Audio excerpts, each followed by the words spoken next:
Oh, yeah, the interview went well. It went faster than I thought, which is why I could Oh, we're start live later. now? Yes, we're live now. That's what we always do. We start in Oh media my res, and god. then chat has to figure out what the hell we're talking about. This is how every episode starts. I think it adds to the nice parasocial aspect of it all, because they're now joining in on the conversation. Yeah. Hello, chat. Hello, everyone. You are the third main character of this show/podcast. So welcome. Hello, everyone. I pray that you are all doing well on this wonderful Thursday afternoon, the day after Valentine's Day here in the West. And how was your Valentine's Day, Gio? Oh, uneventful. I mean, I saw my GF the week before. So yeah. Wait, I'm getting distracted. I'm trying to find the did you put the links up or What do you mean? the Telegram and the I did not. I was yeah. in a rush, so we Okay, can yeah. do that in a Well, second. yeah, it was uneventful. I called her, but then that was it. So Well, yeah, there you usually next maybe next week and the weekend after that depends. Things are go. things are busy, so how was your Valentine's? Busy. Just because I was working and then had church in the afternoon. But I mean, it's kind of funny. I get to do the whole actually thing because Saint Valentine isn't celebrated until July on our calendar. Uh, So I get to avoid that. I'm looking forward to later today after the show when I go shopping for chocolates and things like that. So I mean, yeah, it's a good time for that. that's I prefer good. to be an extra, says John Carter. Well, you are an extra in the way that you are an extra. You're a sponsor of today's show because you support us through your grotesque super chats where you ask us whether or not we would fuck, marry, kill a list of people. Oh my god. uh, No, I love those ones. They're great. But, yeah, because John just plays in directly into the dynamic of the straight man and the laughter that comes out of you. It's infectious laughter. I love it so much. some of them are like quite creative too. Like I did have to. Some of them were creative with like all of the like female politicians that he listed with like Giorgio Meloni and the others, and then some of them were just like really good in respects to what's the word I'm looking for? All the Twin Peaks references that he was making. But he says, I think I promised I was going to leave the cold to Jay Burden in 2024. I'll let him do that. Although he had a great tweet the other day where he had said he was responding to that like Josh or James Urkel guy, the Project Liberal head. And oh god. because like the Urkel Project Liberal guy was just like, hey man, like the only way to solve illegal immigration is to legalize immigration, and just like Burden Pure quote cool. tweets, the only ways that we can legalize, anal sexual assault and make it illegal is to legalize sexual anal assault. And it's just like, whoo, what a fun time, Jay. Like you're doing great. Mm, How was your busy? that was With like that work, line of yes, Vice Ali. City. I'm not a complete. You're not going to see me talk about that on the air. Even if I was busy in that sense, I wouldn't be telling you about it. I'm not a Well, man who kisses and tells. no, but I mean, I mean, you got a GF that you're serious about, maybe, but Yeah. um, Well, we'll keep that under wraps. but it's like that line from Vice City, the radio show Pressing Issues, where Mm. the rich kid socialist, what was his name, Calvin Crenshaw, where he's arguing with Alex Shrub, the evil right wing governor of Florida, and who kills people with like elite, like spotty quality control stuff.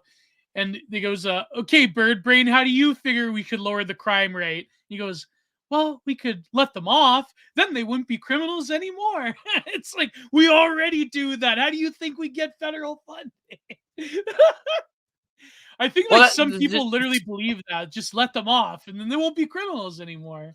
well, they won't be labeled and they won't have such a hard life because poverty is one of the greatest causes of crime. And that way, if we let them off, they're not so punished by our like cruel, punitive justice system. They'll do it. Now, like, most of the people that are in jail are like 3 or 4 time repeat offenders, and like the first timers, the second timers, we just like let off so easily.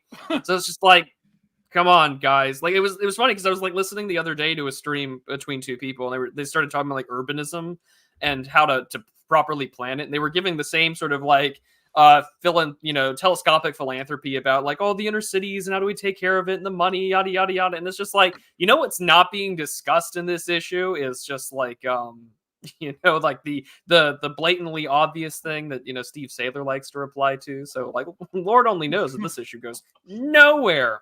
Yeah.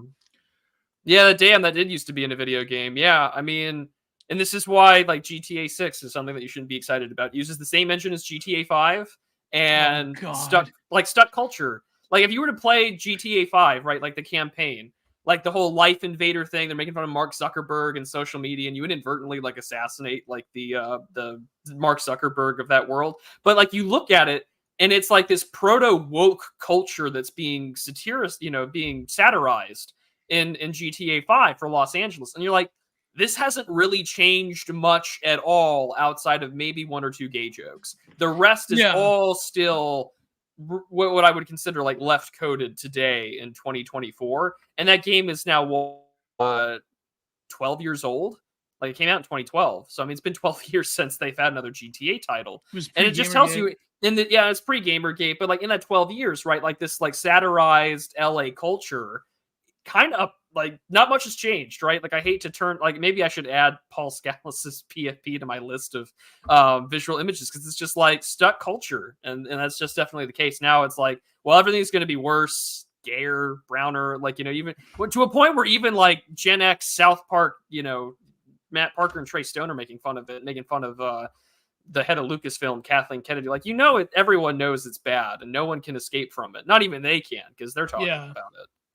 No, but it's like there was some. I mean, it was left coded of the sort of like 1990s Gen X Bill Hicks version of like left edgy Howard Stern listener, where it was like a critique on American consumerism to where they would like push it to its extreme, like the cars in GTA 3 and Vice City. They called it my Batsu monstrosity.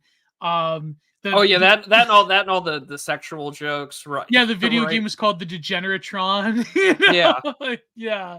It was clever, but I think like in 2024, you can't make that. Like there's not going to be like a dilation center in GTA 6, right? Like if you wanted to satirize the movement, right? Just be like, something about that kind of culture would be Planned gone, Parenthood right? drive-through window or something. Right, like drive through sex change or something like that, just like place stuff here and it gets cut or chopped off. Like, it could be done. They'll never do it, right? For obvious reasons. But I mean, this is the thing, right? This is that period, because like you had Dr. House, MD on television, you had the vulgar wave of television where things were edgy, kind of like what we would like call like dirtbag left racism.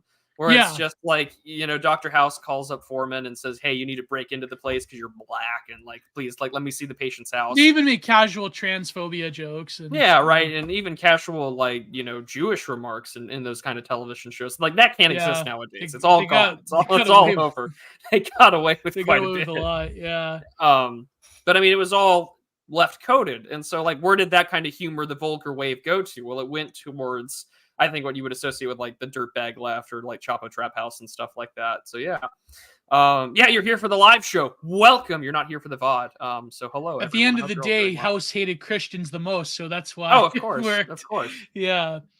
I'm trying to be more conscious of the interruptions. I know. Oh, you're good, man. You're good. But I it was like yesterday I tweeted, I don't know, maybe I should delete it. I get always. But then it's got 2,000 likes, so that's good engagement farming, right? The one about the respectful memes. You see that one? Where no, I didn't actually. Every leftard has this like stupid Lisa Simpson meme where she's like on the board, right? And it's like about like trans people don't owe you the passing and they don't have to pass. And it's like, and I just said simply like words don't mean anything anymore. But today I also long posted about this Ben Shapiro clip. I saw that. I actually wanted to talk about that today. There were two things to talk about. That was one of them. And then I don't know if you have read this, or I was listening to it today because Skeptical Waves uploaded it. But it was David Foster Wallace's commentary in the 90s about television and fiction. I was on the Rowan ride today. I was listening to some of it. Yeah. I mean, I don't have a TV because if I had a TV, that's all I would watch.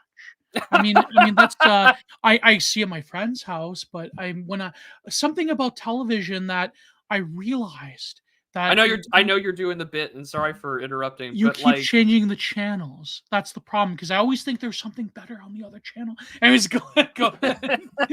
Yeah, no, I no, only no, listened 'cause to 10 minutes of the time, but yeah. the thing that I listened to about an hour of it because Mm. I had some time this morning, and what killed me though was just that his commentary about there were like three things that really stuck out to me. One, that people their understanding of the world is like brought down to these like tiny digestible bits Yeah. about like commercials or jingles or catchphrases. And I was like, oh, we do the same thing on Twitter. Like there's a lot of this entire commentary piece, not the fictional part, because I haven't gotten into how the television relates to fiction and fiction writing. But his whole critique or his observations on like why we watch television, why we spend 6 hours a day watching TV as the average American, watching these quote unquote average American homes or lifestyles, which they're clearly not the average ones, right? And then all of a sudden, I'm thinking, well, like that could apply to Twitter, right? Like we now, and he was talking about like the rise of meta commentary within television. Like now we have TV shows about making television shows, and this started very early with like the Dick Van Dyke Show, and now you have, of course, after David Foster Wallace's death, you had things like 30 Rock or episodes, right? Like we have this meta commentary about television, and we have this sort of meta commentary about our own like digital ecology, right? Like if you don't know what I'm saying when I refer to Achilles and a baby on the floor of a mattress without no mattress frame or anything like that, you don't know what I'm referring to, right? But like Gio and I do, because we're on Twitter more often than we want to be to some extent. And like it allows you to have this meta commentary about arcs and ideas and views. And then the third thing that he mentions was just that this becomes our understanding of the world around us. And this is something that I'm sure is clipping from Innes or someone else like that. But it was like really bizarre to listen to David Foster Wallace just talk about the rise of irony culture.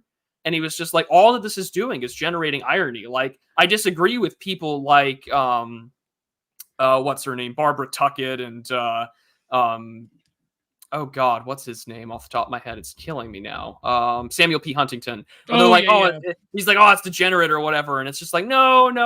Like, what's worse is it's not that it's degenerate. It's just degenerating our understanding of society, because now we're only processing things through televised irony, to where now the average American looks at the world as if they're on a television show. Like the most awful example of this, right, is where people do the break the fourth wall, look to the camera type deal as if they're on The Office or something.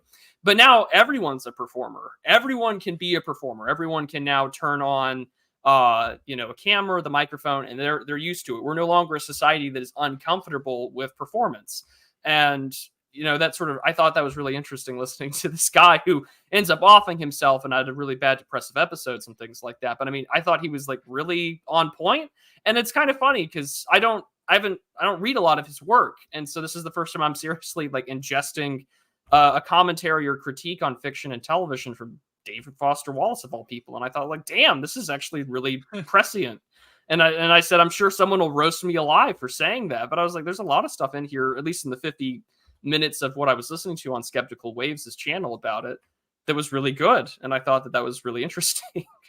Well, he describes the actor as being somewhat a heroic figure in that they have a feat of narcissism to perform everyday life, but not being like, you could tell a bad actor when they're stiff, and they don't, like, a lot of indie films have this sort of stiffness because they're aware of what he calls, like, the little black dot looking at you.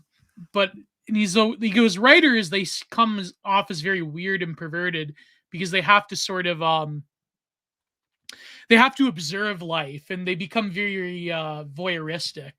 Yeah. And it's something that my good friend, who I always tend to bring up because I think he's a brilliant poster and filmmaker, my good friend Sunwound on Twitter, he said that the problem with modern writing is that there's always not just that there's always an agenda, but there is a picture of the subject in modern writing that perfectly fits that agenda and that ideology. Whereas a writer of old, let me just take this last drag. A writer of old was effective because they're sort of open to life. They're sort of, even Houellebecq talks about this, when a lot of writers will walk endlessly because they're sort of like, they become vessels and they're given to any particular thing. And so you can have a writer that can write something like a great history drama without actually knowing the experiences of your average Roman or your average, soldier in Genghis Khan's army, because they're open to experience in ways that aren't polluted by what it's like being like a normal human being with anxieties and so forth. So it's almost very like wabi sabi type of like there's rusticity to it, Yeah. as you could say in Zen, where there's a simpleness to life, there's a simpleness to affect. But when you pollute that with a bunch of affects that don't really have anything to do with what is an effective depiction of life, then you get very stiff dialogue where like millennial writers will do this. Like it's funny because my Well, mother that watches just this. happened. Yeah. Like, do you remember the show like What's with Andy? Do you remember that show? Oh, I Yes, think like yes. Canadians. Oh, okay, you do remember that one. It's like yeah, that was like fourth wall breaking for a cartoon. Yeah. But like it's like okay, Well, that. even Looney Tunes would get away with it Oh too back yeah, in the that's right. 40s. But I mean, even the more Yeah, modern Cartoon Network stuff like that too would also do it. Like yeah, everyone started breaking the fourth wall because everyone knew what you were watching was a television show. It stopped being any kind yeah. of performative aspect to it, Well, which again, right? Like that's even how we view Twitter, right? Like it's the bit, right? You just yeah. keep doing the bit, as that Just chick keep on doing the TikTok bit. said. I know that nobody understands it anymore, but that's the bit, right? I love Mhm. that girl. We got to get her on the show, I think. The She's day a the day popular we get it TikToker. the day we get an e-girl on the show is the day the show Oh dies. my god. But no, it's like that millennial writing phenomenon that people were critiquing with this new I don't know why my mother watches this. The new what's that guy Donald Glover Mr. and Mrs. Smith. It's like the Oh, black it's a TV show? It's it's a not a it's movie? it's not a movie, it's a TV show now, but it's like a black couple. It's a Donald Glover No, it's a who's like, black guy and an Asian woman. oh yeah. The He's most like the unlikely pairing ever, right? And we just hit the diversity quota like right on the top of it. But I'm like, yeah, this used to be a movie with like Angelina Jolie and Brad Brad Pitt. Pitt, which Yeah. was schlock, but I It mean was that was schlock. it was acceptable action schlock of a husband and wife team that happened to be, Yeah. contract killers for the other side. There was that moment where they tried to make Brad Pitt as like goofy, like in that one movie Red. Like Well, they wasn't he yeah. also in Burn After Reading, right? Yeah. Yeah, like That Brad was Pitt being goofy 2008. was not a good experiment in my opinion in the I 2000s. don't know. Like I think he has comic chops. I just don't think he ever Yeah. got a chance to. When you have shit material, right? Like Yeah. you're not gonna work the best. I mean, that's just clear. I don't know. Like I think Brad Pitt can be funny. I Well, just yeah, but I think they should bring back Psycho Brad Pitt, like in California. You ever watch California, no, where he's a serial killer? no. It was like his first major role with David The only thing Duchovny. about you mean Californication? No. California was a movie Okay, before David Duchovny did I believe the later seasons of the X-Files, and also before he did Californication. It's spelled with a K. It's where Brad Pitt was this like trailer trash serial California, killer. 1993. Yeah, it was Yeah. Brad Pitt. Okay, but I mean, Brad Pitt wasn't on the later seasons. You're thinking of Robert Patrick. He was on the later seasons of the X Files because Duchovny No, it was was a like, movie, California. yeah, I know, but you're Yeah. talking about the X Files. Oh no, Brad Pitt wasn't on the X Files. I mean, David Duchovny was this Yeah. photographer in California, where he's like, Check. yeah. Well, I guess I'm gonna have to go watch this movie. No, it's a great movie. I think it's still Yeah. on Tubi. It's still on Tubi, I think. Oh, it's my brother in Christ just do piracy. I know, yeah.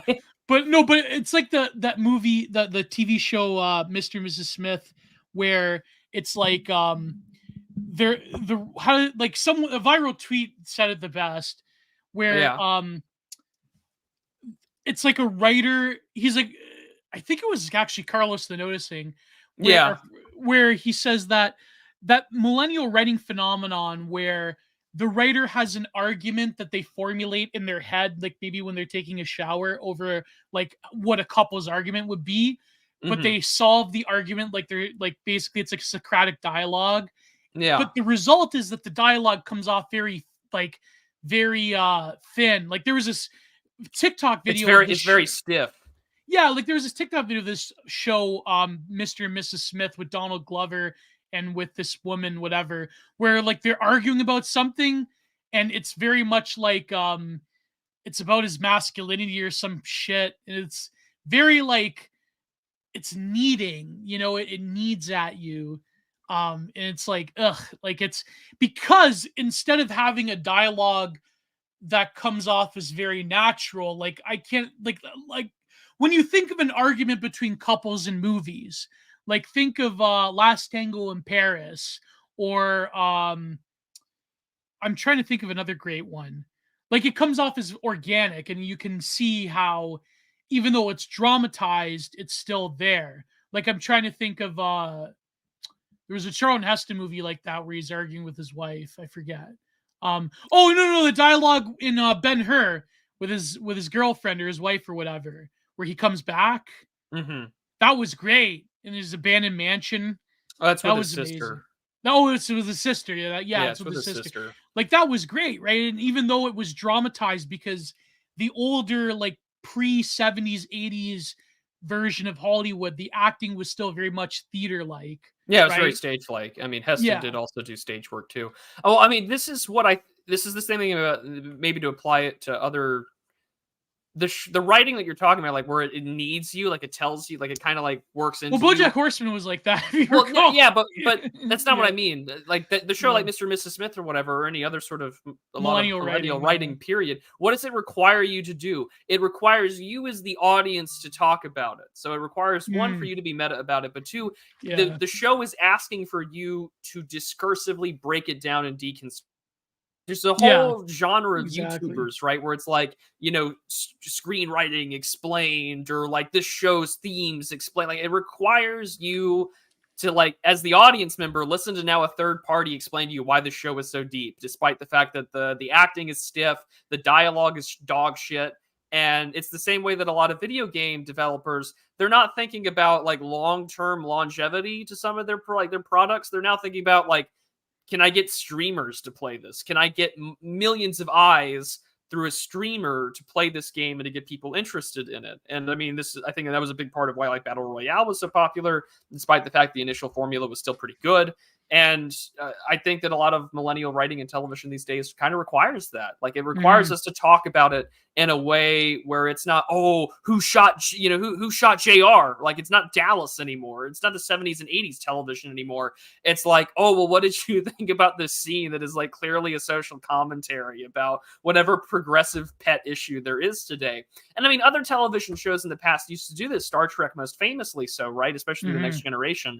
But like when Seth MacFarlane does it on his show, The Orville, you look at it and you're like, this is such a poor facsimile of what Star Trek used to be, but because modern Trek is dog shit, right? Like this is the closest thing you get to like an acceptable substitute. But they'll talk about things like gender and like transitioning or being a man or a woman or other like weird stuff. And it's done so ham-fistedly because, I mean, science fiction is always a way to be used as a platform to explore cultural, social problems. But it's so ham-fisted that you're just like, I'm going to get beat with a bat. You know, it's like the Cat in the Hat meme where it's like right behind it with a baseball bat. Like I'm about to get whacked over the head with like progressive social moral issue of the day via the monster of the week. That I'm just like, who gives a shit anymore? That show's still going on? I think so. It did. Oh my God. It had a long pause due to COVID, and then it had its third season. I don't know if it got renewed. I did watch it because I was like, why not? I had nothing better to do at the time when it first came out, and I was like, well, this is better than Star Trek Discovery, and I get it. Or Picard. Picard. Picard. I didn't watch it.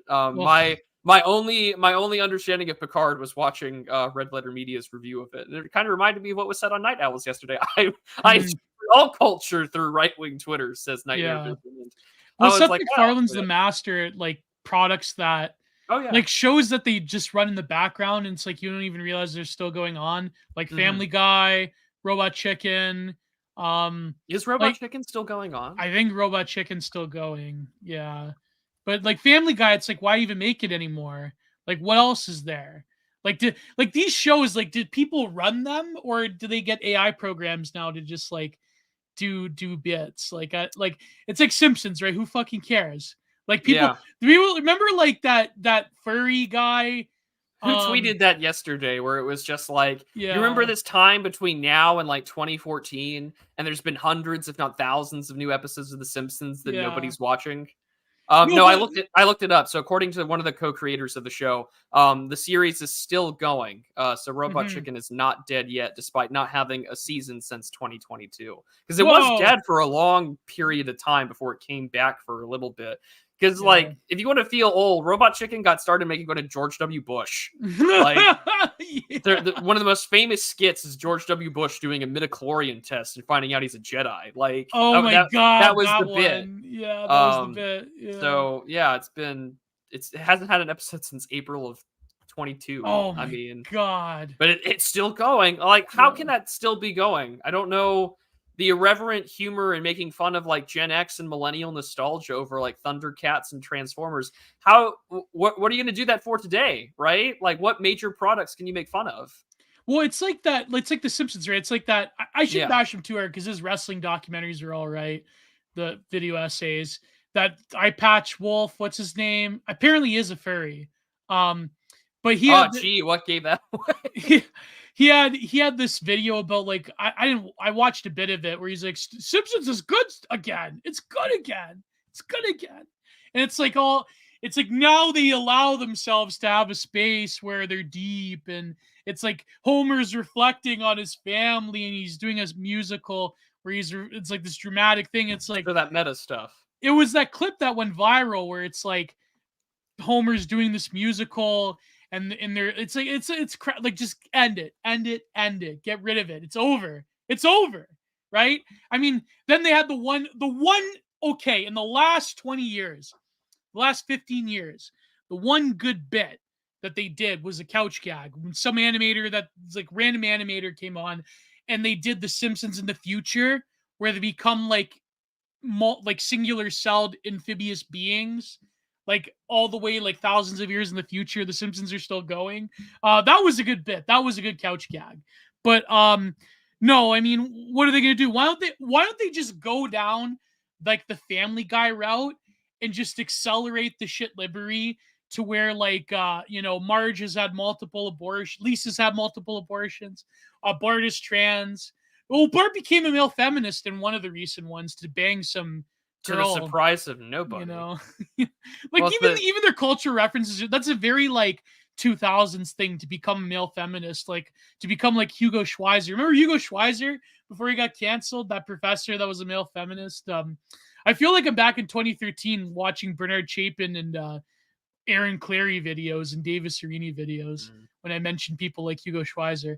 But just a little bit. or Dave Futrell, where you like go after Dave Futrell is apparently still in these like Antifa circles. This like fat pig. I mean, I'm a fat pig, but like, I mean, he's spiritually a fat pig. Where he like goes and harasses MRAs like they're still a thing. And it's like, I'm a male feminist, and it's, man, this, I used to grow, like, I watched the stuff back in the day, but the Simpsons should just like accelerate it.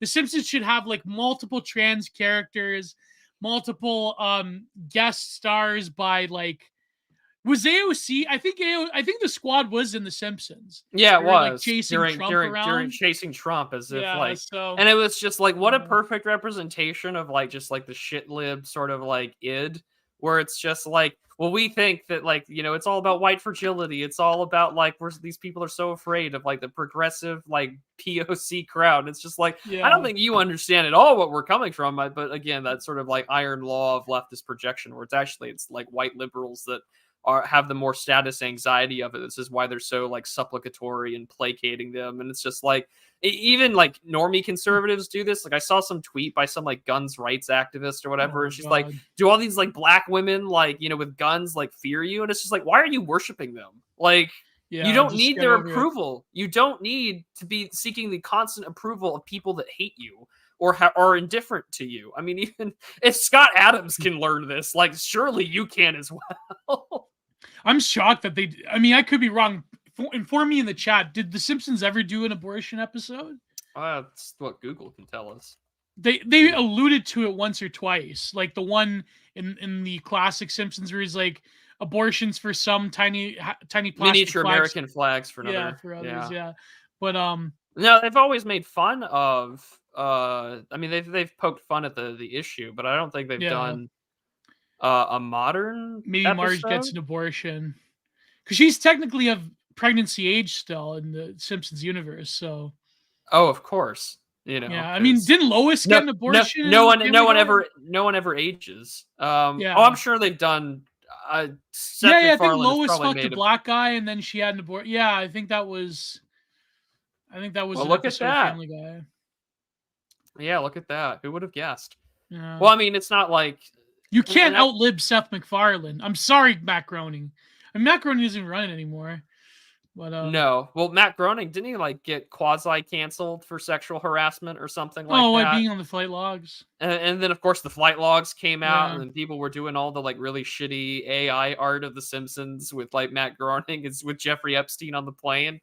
Yeah. And yeah, what a shit show. I mean, No, but like apparently they brought back Futurama. I haven't watched the new episodes, but oh boy. Leela and Fry are still together, and Bender feels like he's the third wheel. This is my best friend was telling me this. Slayer did a song, Mr. Anxiety. Slayer did a song about abortion. Yeah, of course Slayer did a song about abortion. You know who else did a pro-life song about abortion? Dying Fetus did a pro-life song. It was called From Womb to Waste. Look It's at pretty that. good. Has anyone watched the new Futuramas? Are they good, chat? Yeah, chat. Tell us if you're watching. I need to know. Slop. I love Futurama. We need our slop report now. I love my Gorbis. We should make that like a section on the show. We just like have a little like sound clip or whatever, like the slop report, and then we can just talk about like shitty TV for an hour. It'd be great. Slop report. Slop report, and then like we just talk about like television for like 30 minutes or whatever. That's like War Report has Minutia Minute. Yeah. The slop. I'm trying to think like what's another report? Like of course, didn't Holly Himmler used to do the Normie Report or whatever back in the day. I don't know what RFH is up to these days. That wasn't something I was tuned into, nearly 10 years ago. Yeah, me neither. But people dug up the old episodes. They dug deep. They dug Degeneracy deep, Report. and then there used to be a certain forum that I will not mention because I wasn't a member. I would just lurk. But I'm not going to mention. But they used to have this section called. I always thought it was funny because, the reason I find it funny is because I could just imagine these sort of detached wignats that have no contact to normie world. The section was called News from the Modern World. I'm like, what the fuck is this? It was I could just imagine these crazy wignats that are detached from reality, and they're it's what are the normies doing? What are norm scum doing? It's that's the normie. We should have that, the slop report. Yeah, the daily slop. 60 seconds of slop, and we just get we just talk about one shitty clip of television for a minute or two, it won't ever be 60 seconds because the show is always 3 hours long, but it's the Minutia Minute. It's never a minute. Or it's never a minute. Yeah. I'm just gonna take a few minutes to talk. I'm just gonna take a few minutes. Just 40 minutes to do the whole history of Russia in 40 minutes. That was impressive. And here we go. By the way, here's your box of bananas. We're gonna be here for a while. I don't know. I like the monkey Putin meme. I find it funny. And then I don't know if it has any origins in Russia because again, I'm not Russian. I don't know, but I've always found that to be a strange American affectation where we always label our political opponents as monkeys. I mean, that took a real hard stop after Obama got elected. But I mean, George W. Bush was always depicted as a chimpanzee. That was in the Coldplay song. Yeah. There was that one comic, remember, with Obama? Mm-hmm. Remember there was. Shot? Yeah. He's who's going to send her spending bill now? That was bad. That was... By bad, I mean good. Who is going to send her spending bill now? Remember that one? Yeah. That was... No, but didn't Sargon used to do... well, you always do this week in stupid. There you go. Yeah, there you go. But it was funny too, because at that same time, there was... what was it? Chic Louch, Johnny and the Gorilla, and it was this rap album from the mid 2000s, but it was unironically the most racist thing ever because it was just But I mean, it was the black guy himself doing it, or perhaps his quote unquote manager. But it was like him cut in half, and like his face was like the rapper's face, and the other half was a gorilla. And you're just like, how would this fly in today's world? But obviously, it doesn't matter if it flies in today's world because you know it's how dare you not let him speak his truth, right? And but that's the case of how it goes. This is the show about nothing, but also about everything. This is the Digital Archipelago, episode 78. My favorite meme was my friend Columbia. He posted Monkey Pootler. He said, you know, and Ivan the Wise, he also liked banana. You see, Tucker? You know? You see, Tucker? He liked banana too.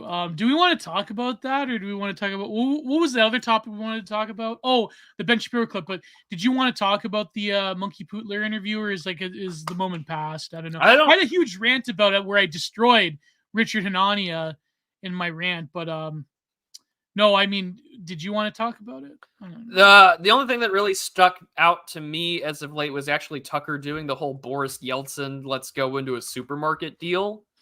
Because I'm like, this is the inverse version of Yeltsin coming to America and being surprised by. That was great. You know, the things are quote unquote cheap, safe, and affordable, and you're just like showing off that. I'm like, clearly this is a nice, well done propaganda blitz. Like, it's to me, it was so on the nose. That I was like, picture of Yeltsin. I'm like, you're just doing Yeltsin, Tucker. Like, come the fuck on. You know, like I was a little not shocked, but I was like, well, you know, that I'm like, we're doing the inverse Yeltsin, okay. And then of course it was a bit much for Tucker. I mean, as a Vatnik myself. No, I'm kidding. I'm kidding. It was a bit much. It was really on the nose. It was a little over the top. I was like, okay, Tucker, like if you're getting paid by somebody, or if you're just doing this to make a point, subtlety, honey. Well, he did the same with Orban, where he would like go around the city and he would see the good architecture. Yeah. And I mean, like, who is oh god, what's his name? Owen something. He's the sort of uncancelable comedian at this point. He recently dropped the N-word on stage.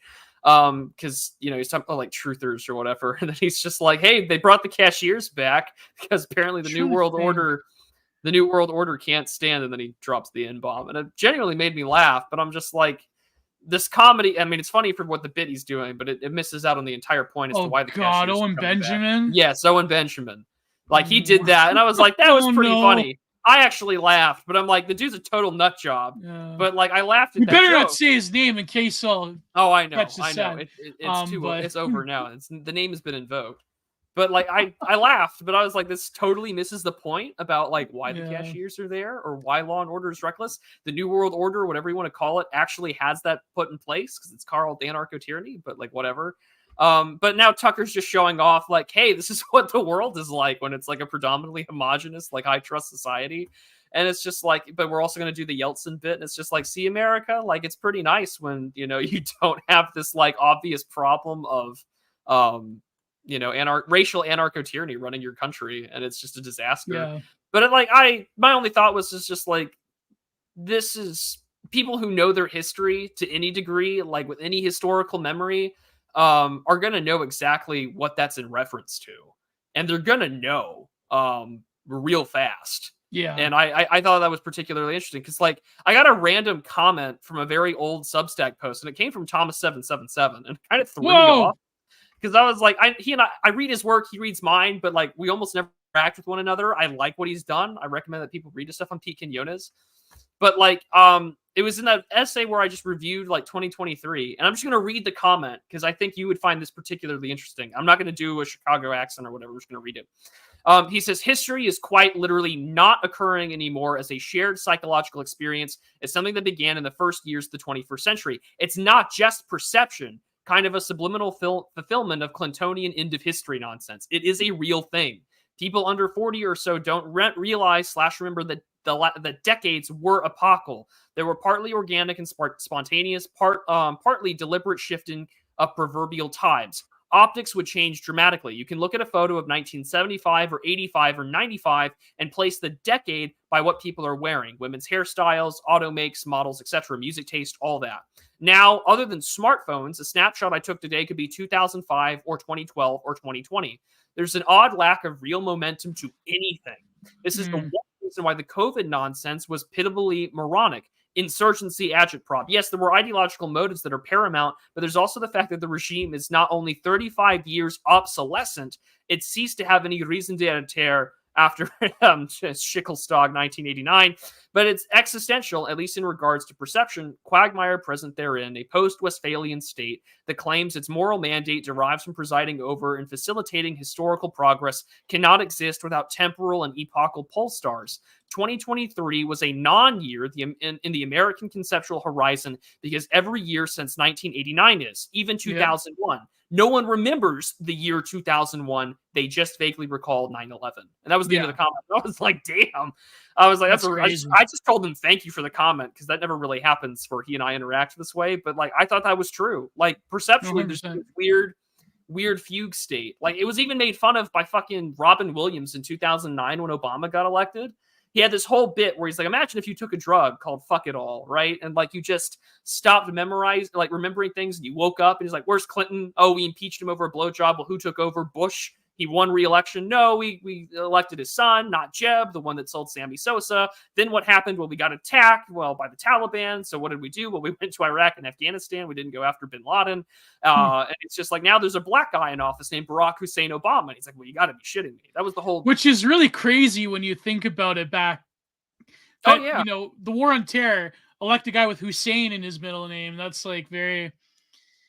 Yeah. Q was really pulling a fast one on us. We hated Bush and we hated John McCain that much that like, but I mean, it was also like the perfect moment of like the Rainbow Coalition or the Obama Coalition where it's just like, no, like we're just going to ensure that like, white America does not ever really get a say again politically because that was like that was the feeling of the 2012 election that like white conservative Republican voting America was dead. It was over. McCain was cooked. Yeah, it was over. Like I mean, and so with the defeat of Romney and Paul Ryan, like the Obama was like, I have a mandate to just like screw this country over, and no one can stop me. And I mean, like I don't even remember the Romney campaign. It's like it was so unmemorable. I mean, first of all, Romney's such a fucking loser piece of shit, but that's besides the point. I didn't remember his campaign because you know why it was like the demure like white man just because he didn't have any balls on him. Like that was like, I mean, the thing that got him in trouble was the half this country doesn't pay taxes and like unfortunately they get the right to vote, which is like unironically he's correct. He's correct, but like that got him in trouble. Everyone was making fun of him for the binders full of women thing. When he was like, God, yeah. But what's the original statement? Oh no, I have plenty of women that I plan to have in my administration if elected. And they were like, oh, he's got binders full of women. What a pervert. People were making magic underpants jokes as well. That was another thing. Oh yeah, because of course he's part of Mormon. the Mormon Church. Despite and he's not from Salt Lake City originally, he's from fucking New England, and he used to be a big part of like mergers and acquisitions. That's where the money got made. But like he was a corporate garbage disposal. Yeah, he was insolvent companies, and he just destroyed them. He was a corporate hatchet man, right? Yeah, and it was just like, I mean, and this was Paul Ryan as the VP candidate. Like, we're going to try and win Wisconsin. Oh, that was brutal. We're part of the young guns, right? Of like, McCarthy, Eric Cantor, and Paul Ryan. And like, they're all gone now. Like, none of them are in Congress. Thank God. Rip Bozo. Like, press S to spit. But remember he was doing the bicep curls in that one ad? Yeah, the bicep curls or the hundreds, like how many tens of thousands of dollars were spent on consultants so Mitt Romney can look good in quote unquote mom jeans, it was a disaster, all played out before us. And like, everyone thought the GOP was dead. And then actually, no, things got progressively worse because come 2014, right? Like the last half of the Obama administration, that's when the real culture war started. Right? Well, yeah. Well, I mean, it never ended, but I mean, like it cranks up because like you have ISIS in the Middle East, you have all the like the JCPOA, the Iran nuclear deal. So all these like hot button Republican issues that like really start propping up. Oh, then abortion came about. Then abortion came about. Well, abortion never really left.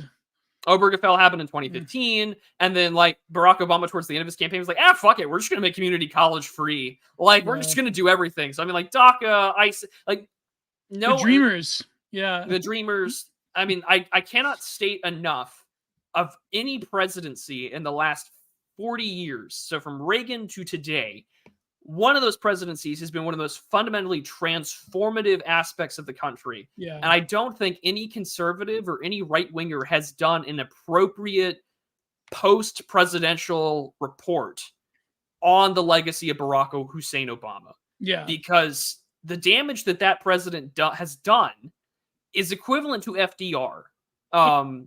And I don't know what else to say, because no one's done it yet, and it needs to be done. Yeah.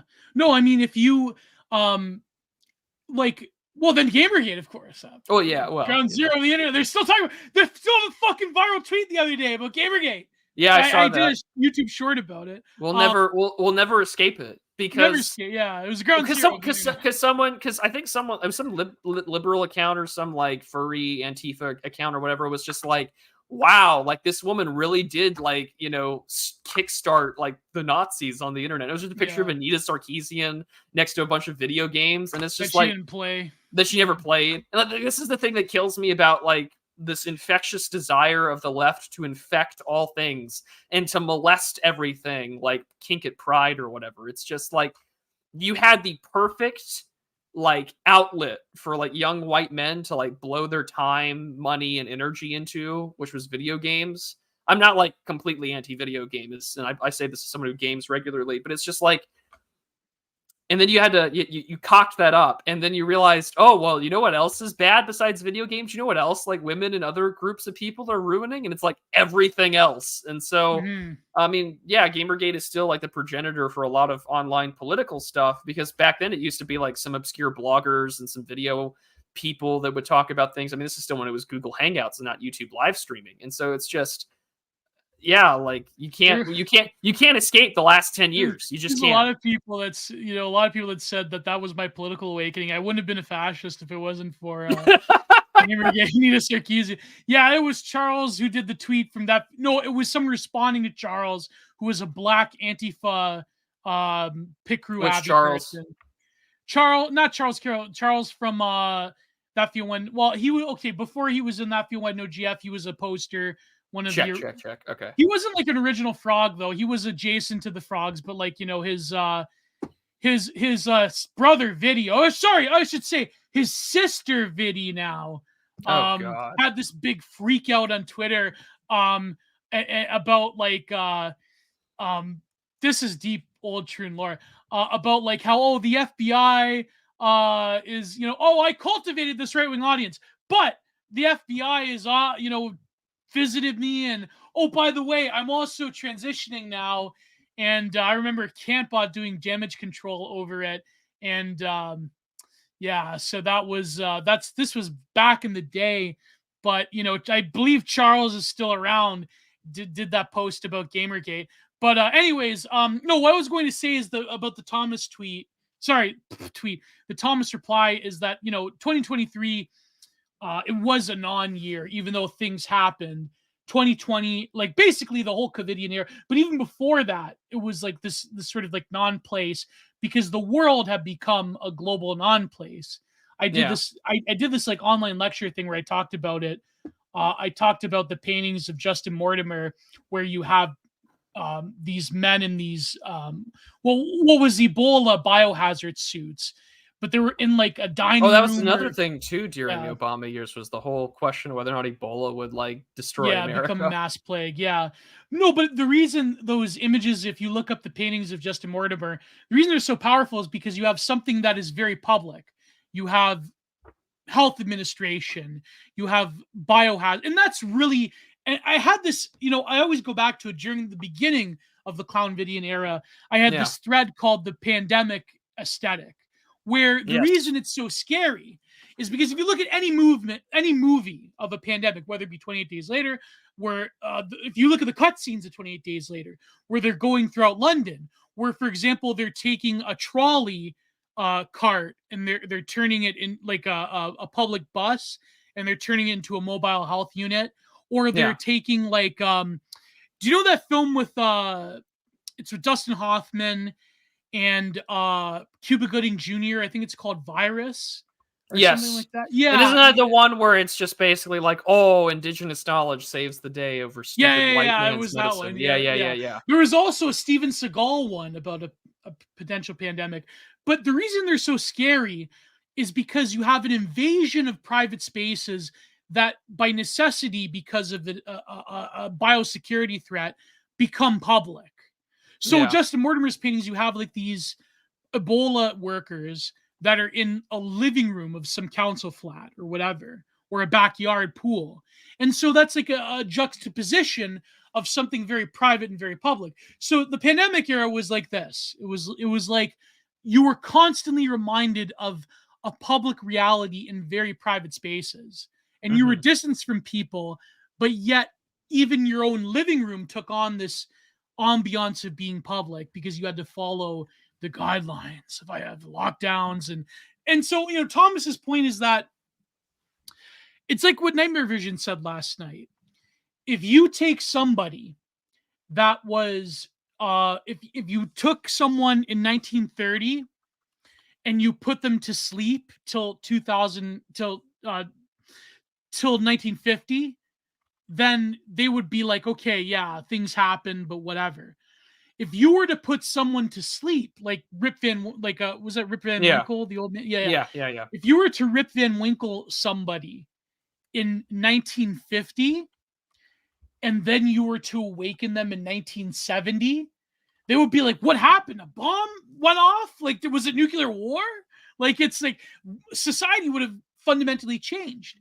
Now, equally to Thomas's point, if you were to take somebody and you were to Rip Van Winkle them and put them in cryogenics in 1999, and they were listening to Limp Bizkit, right, or whatever, and you wake them up in, say, 2009, not a lot, right? Not a lot have changed. Yeah. But if you were to cryogenic somebody in 2009, or let's say 2003, and you were to awaken them in 2015, it would be that dramatic, I feel. It would be the late Obama years would be like the comparison between 1930 and 1950. Not a lot happens. But 1960 to 1970, 1950 to 1970, like the world changed. Yeah. Now, if you were to take someone in 2001, wake them up in 2015, there would be like, what the fuck happened? What? Yeah. Yeah. You're telling me we voted for a black guy twice? Yeah. Like the cities are being destroyed. My economic future's done. This like new language of the strange things that are happening. The other, all that jazz. Yeah. Like smartphones, right? No, but see, even the beginning of the smartphone in 2007, 2009 to 2015, I mean, that's an incredible transition. That's like, and the thing is, though, like to Thomas's point, the end of history is not that things stop happening. It's just that within everybody is enclosed a private history. What Sloterdijk calls the age of foam, a private genealogy. There's no public consciousness anymore. Yeah. I mean, this is the same thing with like television too. Like, why is the TV show MASH like the most watched television finale of all time? Well, because that was really your only option, right? And I mean, nowadays everything's got a million different subscription services, streaming, etc. Like, I don't care that like American Horror Story has like 12, 20, 50 million fans. I don't watch that shit. So there's no public consciousness about what it was. And this is why like the last great television show that sort of had like a grasp of this was maybe Game of Thrones.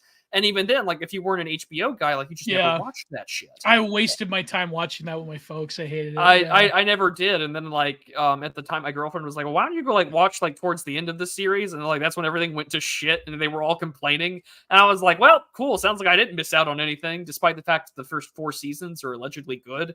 I'll never watch them. Like my hot take was my hot take was a kingdom you went from kingdoms to a childless managerial state. That's basically kingdoms and dynasties and like the preservation of family and people to a bunch of like eunuchs arguing over who should be the king, and maybe literal eunuchs, and literal eunuchs, and we'll vote the cripple in, right? Like we'll suggest democracy because one is a lesbian, one is castrated. The little guy, he's not gonna have kids. Cersei is gone. Lannister's got like all of like it's they're all like, gone. childless managerial state runs former kingdoms. That's what. And who knows with R.R. Martin if he ever gets around to writing the last bit of it. Who cares, right? Who cares? Yeah. And I mean, like that's he'll die of a heart attack before that book ever gets fucking finished. Maybe. And like someone will try to take up the task of finishing it, and it'll be even worse. But like neither here nor there. But I mean, like Thomas's point is true. Like I mean, like you wake up someone from 1991 to 2001. Yeah, the tech has changed, but like there's a Bush in the White House.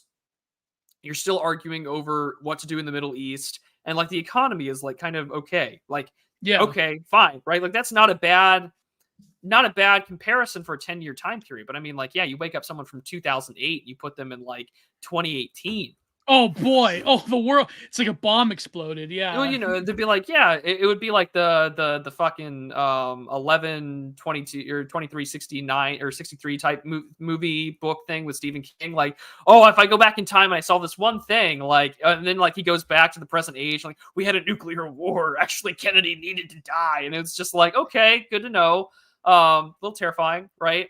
But like you bring someone to the present age from even like 2010, right? Yeah. Like, oh man, I just got done playing Halo Reach. Like I'm gonna go to college now. Everything's gonna be great. And then it's just like, oh, I was listening to Breaking Benjamin. I was listening to Breaking Benjamin. Like life was good, right? Like, and then you're like, no, it's not. No. Not. Everyone's into their own separate niche fandoms and ideologies, and now everyone's more atomized than ever. And good luck being able to relate to anyone because everyone's idea of space has also changed. Like I gave this hot take back when like also the COOF had started, where I said like I don't think you're gonna like. I mean, yes, this is my controversial hot take, but like the problem with working from home for a lot of people is that like your personal space has now been irrevocably violated because now working from home or having your boss have your cell phone number means at any point in time while you're off the clock you can be called in to do things. And like unless you're, and I mean, if you're salaried, that does come with some connotations that maybe you should be called upon it or whatever. But like, if you're hourly or whatever, like you have set hours, like I don't want at any point in time me doing my like Substack writing or whatever, and like my boss to ping me. And it's just like, I'm not on the clock, good sir. I will respond to that business hours opening tomorrow. Like, I don't want to deal with your shit right now. Yeah. And, you know, I know that's sort of my hot take that hasn't ever really it's never left me, but like, you know, once there's that violation of personal and workspace, you're there. And now for everybody, that's the case, right? Like, and now we're seeing the great firings with all the tech sector, all those make work nothing jobs where all the women would do like the life in the day of like a Facebook project manager. And it's like, you literally have the TikTok voice. Yeah. With the TikTok TTS or whatever. And it's just like, this is my life as a day as a project manager. I woke up and went to Javier's blah, blah, blah. And I got this, you know, it's like, and I got this overly pricey coffee or whatever, you know, like that's how it is. We have a juice bar and an egg bar at work, and that's really great.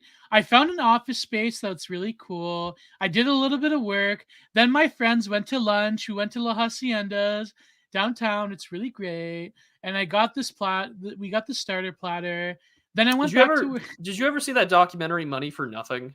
I think I've seen about like the Federal Reserve and like quantitative easing. And he's just like, near zero interest rates means like they can grow, and you know, if you raise rates, like none of this stuff. We need another financial collapse. I feel that's probably but we're so close to one, Gio. Like, aren't you excited as a millennial we get to experience? They don't happen anymore. But aren't you excited that like we're going to experience the Big Sad 2.0 again? Like we already had one Big Sad in 2008. We can have another. Now you Zoomers can't escape. 2 big sads in a row. Like, I mean, like, and there are articles that are like, this might be the last chance that millennials can ever get generational wealth. And it's like, in what fucking world, you know? What world? Yeah, what world are you talking about where that's going to happen? Because, like, let's face it, it's just not going to be the case. My idea... Yeah, but go ahead, Prude. The last thing I was going to say was, like, I think the reason why you say, like, there's not going to be another one is because we're just never going to report it. Yeah. Like, we're all going to feel like shit. We already do. Like, all the reports and studies and polls will just tell you, like, yeah, people are more unhappy, depressed, and suicidal than ever. And, like, they don't see a future economically for them. But we just don't report it. Like, there is a huge shipping crisis right now that is still ongoing in the Red Sea and the Suez and the Gulf of Aden the Panama Canal, last I checked, was still dealing with like a drought system where it had limited ship access to go through. The supply chain crisis has been like busted for decades, and it was still getting redacted. Yeah, of course. Like that hasn't ended, and then like all of a sudden, COVID totally destroyed like anything that's made for convenience is not anti-fragile, and we learned that with our supply chain crisis. We also, have like the immigration problem. Canada, it's just as bad, right? With the housing market. The housing market here in the US is equally terrible. And so, but like no one just reports on it. Everyone just feels like garbage. And, I'm just waiting for some state in the union like Colorado or Vermont to legalize their own version of MAID. And then we'll just kickstart. Oregon already has it. Well, there you go. Well, Oregon, I guess, has an equivalent, which I didn't know about. But like, there you go, right? Like, just hop in the suicide booth. Brought to you by Amazon. Like, we'll make that Futurama bit real. You needed like a state that actually matters, like New York, to do it. You know what I mean? Like, you need, like, okay, Oregon maybe matters a little bit, but compared to New York, come on, get out of here, right? Like, you need California, New York to normalize a MAID program. So I think like the 8th Street Maids, like we'll give it some cringy or gayer name than MAID, like that'll just be the case. Well, like they're like it's like how like some people, like politicians, I think, who was it? Like, was it some geopolitical hack or was it some actual politician that said like, why Republicans like, do they not want jobs of like, why are Republicans against like arming the Ukrainians? Do they not want jobs of like building HIMARS in Alabama? Like, first of all, those jobs ain't going to go to Alabama. You're not going to be able to retool them in time because you know what I mean, for a decisive Russian W before that happens. Because what Ukrainian men are going to be left to operate those HIMARS systems or to throw Stinger missiles at the the argument they'll just make, Gio, is that like we need to replenish our strategic stock of ammunition anyway. So like, why not do it? Oh, I'm sorry. All the dead. They don't care about the Slavs. Fight Russia. There you go. Like, I hate to sound like Colonel McGregor here, but like, there's clearly an ethnic animus to this where they just want all these like Slavs dead, the canonical church persecuted, and to like let the place be rebuilt by whoever takes over next. Like, exactly. I mean, let's not kid ourselves here. Like, none of these lives matter to the political calculus here. Remember what Nancy Pelosi said? Not a single American died. First of all, that's bullshit. Plenty of Americans have died in Ukraine. But second of all, okay, maybe not a single American troop has died, quote unquote, right? But but then who's dying? Oh, that's right. Slavic people are dying. But who cares, right? They're backward. Fuck them, right? They're backwards, and they're in the realpolitik of things, like they're not really white people like you and me, wink wink, like Democrat libtards, right? They're not really like us, right? It's I mean, even say, even besides that though, Gio, I mean, like if I were a war hawk in the sense of like if I were Dan Crenshaw, right? Like I would just like the argument he makes about like Americans not getting killed here.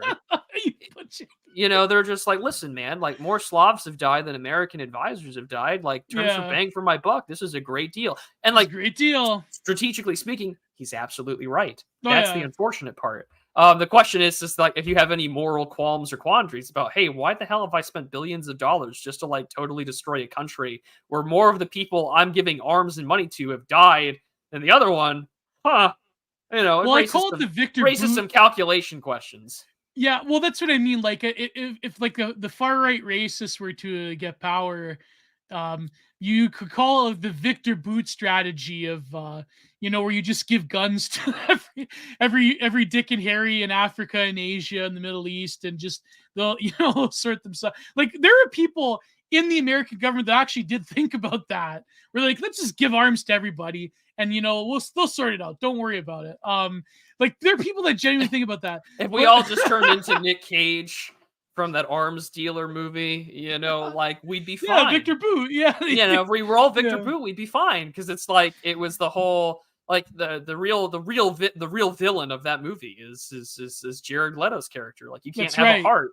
He's a libtard. You can't be a bleeding heart libtard. You just have to be a Machiavellian like cold, stone cold incel and just Yeah. like sell arms to African tribes and like just You make know your what the money and leave. problem is? He even said in the film, he's like, you know what the problem is? Those people are going to kill each other anyways. And Yeah. so might as well be my hardware killing them. Might as well the be me next guy. making money and supplying them to do it, And I was The just like, American government supplies more in a week than I can push in a year. yeah, So I'm not evil. It's the big bad government. I'm just saying, screw you. I got mine. that was the best. That was the best ending ever. Where he's like, Oh yeah, he's like, look listen, at the paper. He goes, you're gonna get a call from your oh, boss. You're gonna get like some commendation. You're gonna get and a he pat like on the puts. back, and I'm gonna be let go because I'm your gonna be like, oh, you government know needs why? me. Because I give arms to these people that are at war with those people that the American government doesn't like. And so that was great. That's exactly how it works too. That's Yeah. 100% how it works. It's like, practical third world, Yeah. No, but that's okay, it's terrible though. I mean, you have to find a solution to the various like pressures of population that leads into mass migration without like, cartoonishly evil. Like we've said this before in the show, right? Like, I mean, I know it's funny, all the memes, whatever, that 3-letter word, but Yeah.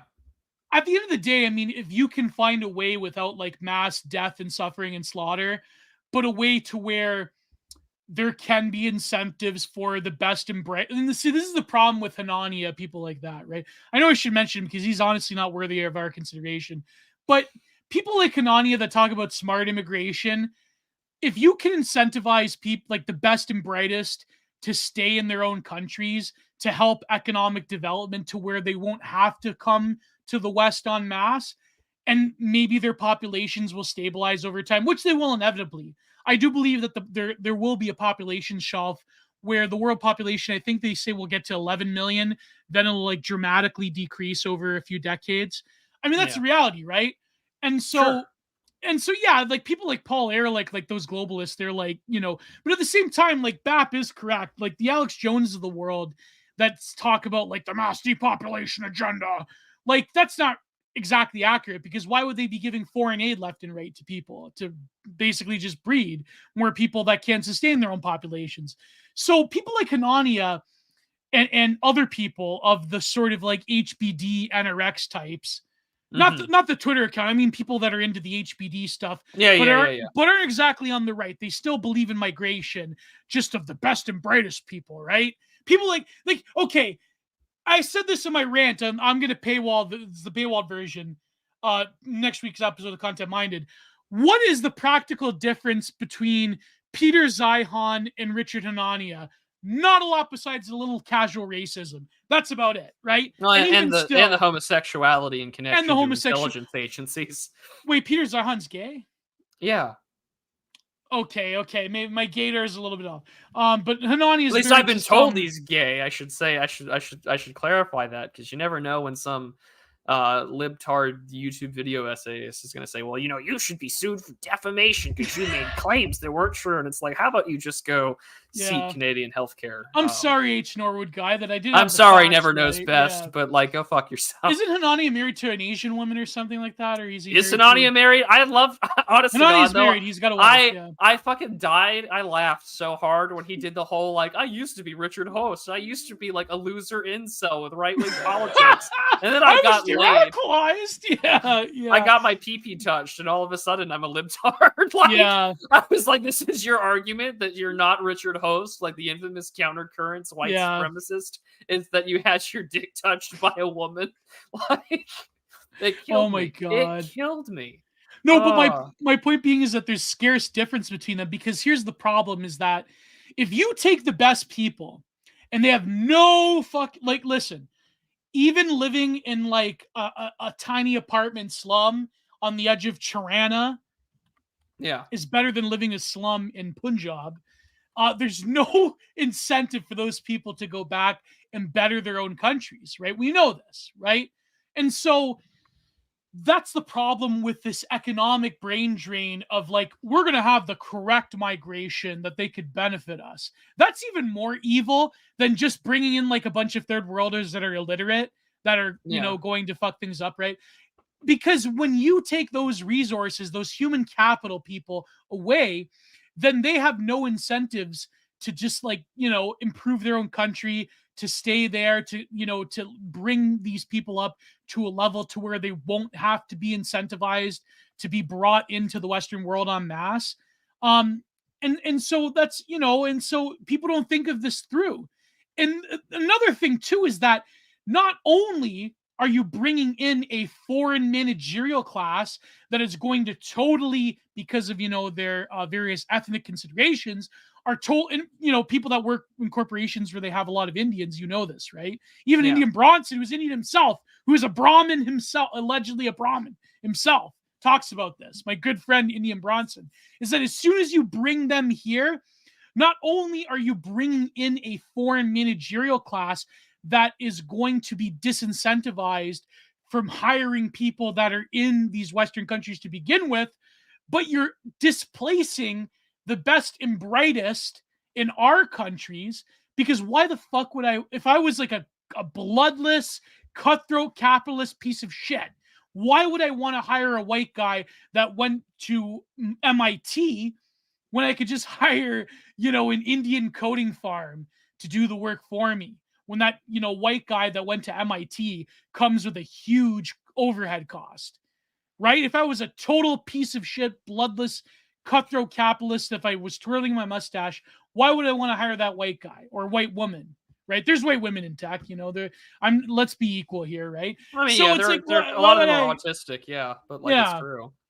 So you know what I mean? Like, this is the problem with Richard Hostie's I'm pro smart immigration, right? Like Peter Zeihan had this video. Like you just don't want to hire white people. Like I get it, right? Like it's the whole argument that like US tech workers that org makes, or it's just like, we know about labor costs. Like no one's a retard, right? Like everyone knows that the difference is about labor costs versus that of like, it's easier to hire someone.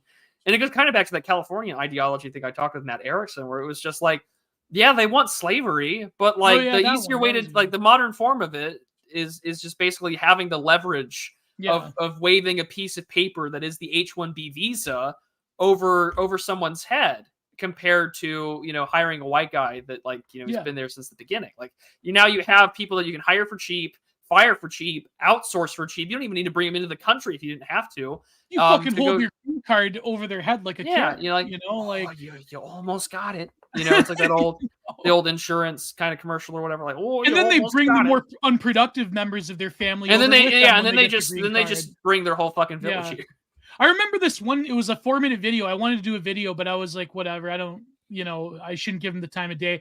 Where like Peter Zeihan, he's like fucking gargling Trudeau's balls. Where he's like, "Oh, Canada, they really solved their problem by bringing in a lot of people, but the problem is that the aging population." He's like, the problem is the housing. We just got to build more houses. So we got to bring in more of the lower class people, but Trudeau's going to do that. Build the houses. Absolutely. If you go to Toronto, okay, you know who's going to be on construction crews? Portuguese people, us Italians, maybe some Mexicans, not Indians. Indians do not do construction, okay? I'm sorry. That's the way it works in Canada. The problem is, though, is that you're creating a massive strain on all social services, and you're creating a massive population strain. So what does Peter Zeihan say? That, oh, Justin Trudeau's brilliant. You know why? Because he brings in more people. It's like, oh, I'm sorry. Because remember, he loves his cuisine fusion restaurants. Yeah. No, but that's the problem, because what you're doing is that Ontario, when it comes, and this is like an older lib environmentalist argument, is that the land base in the fruit belt in Ontario is fragile because we have limited farmland. Maybe we can turn more forests into farmland, but the problem is you're chewing up farmland to create subdivisions that are filled with nothing but people from Punjab or elsewhere in the subcontinent. And so it's like you're devastating the fragile ecosystem to build more housing, because all those people want to live around Toronto. They don't go anywhere else. I mean, they want to either live around Toronto or Calgary or Just the Vancouver. cities, you know. Yeah, that's it. So it's like you're creating I gotta multiple transplant my problems. Bugman lifestyle to another place where Yeah. Bugman lifestyles are subsidized. It doesn't make any sense. And people like Peter Zihan and people like Richard and Anya that say that I'm not for mass immigration, I'm for smart immigration. That's even more destructive in some ways. Yeah, absolutely. So yeah, like here's the thing. Like I said, that rant on Telegram. Go follow my Telegram, Giant Productions on telegram.com. Like he's not your friend. Do you want some other crazy bullshit news that everyone's Yeah, talking go ahead, about? go ahead. I ranted for too long. Go ahead. No, you're good. I just No. apparently this came out today as we were talking. The Justice Department of this administration is suing the state of Tennessee for enforcing a state law that discriminates against people with HIV. The Justice Department today filed a lawsuit against the state of Tennessee and the Tennessee Bureau of Investigation for violating the Americans with Disabilities Act. The department previously notified Tennessee and the TBI that they violated the ADA by enforcing the state's aggravated prostitution statute against people living with HIV. The letter findings detail the minimum remedial measures necessary to address the discrimination. So basically, I think a year or two ago, Tennessee passed a law that said, listen, if you're a prostitute, you have HIV, and you knowingly pass it along to someone, we're going to prosecute you harder. Yeah, like I mean, come on, anyways, the ADA is the law apparently they're allegedly violating because prosties are supposed to just give you AIDS. Sorry. Well, you know the ancient term, the Berkeley Consensus? Yeah. It's like that. California makes it virtually legal to knowingly pass AIDS to somebody or any STD. Thanks, Scott Wiener, Scott whatever Wiener. his name is. And I know his last name is Wiener. Yeah. Weiner, you know what's funny is that's like how Paul Ryan, he looked like Anthony Weiner. Yeah, a little bit. They look the same. But you know what's funny is that Anthony Weiner's ex, Huma Abedin, is dating Alex Soros. Yeah, that's pretty hot. And she's like, what, 10 years his senior or whatever? Yeah, but that's, it's whatever. Well, I mean, people are like, oh, like the elites pretty are hot ugly. For her age, though. They're like, oh, like, see, is like, explain this elite theorist. And it's just like, you really can? I mean, these people are well-connected. Huma Abedin worked with Hillary Clinton, like, a servant of the devil himself, and you're surprised that he's dating the son of George Soros, one of the most, like, wealthy, like, progressive billionaires on the planet. Like, I'm sorry, didn't we used to, like, marry off, like, 50-year-old kings to, like, 12-year-old girls to forge political alliances in medieval Europe? Like, how much has changed? Yeah. They're like, explain this, elite theorist. It's just like, you can. Like, this is connections. This is part of how the game gets played. Like, and she looks good for ugly people fuck too. Like, I hate to break it to you. I mean, I should treat that like a fucking like AASPCA commercial, like every 60 seconds in the world. I could just hear the buffer music for Kink going off in my I know, right? That gives you trauma when I just did that, dude. Just a little bit, every 60 seconds, ugly people fuck. And you're like, I don't know. Ugly though. I mean, okay, Alex Soros looks like a soy boy, but he's not like. I mean, Huma Abedin looks pretty good, like it's. I'm not. Hold on, what does she look like? She looks pretty good still. Huma Abedin. Yeah, she looks pretty good. I have. I like older women, so don't judge my opinion. Oh, I'm not judging your opinion. I'm just looking at her, and I'm just trying to figure out where is she from. Oh, Indian/Pakistani. Okay. Oh, I thought she was Iranian, but she's Pakistan. Yeah. Okay. Well, no. I'm looking at her. Hold on. Let's see if I can find a photo of her from. Like, I know she's brown, Mike. I'm not saying 2013. Let me see if I can find an image of her from back then. No, not for me.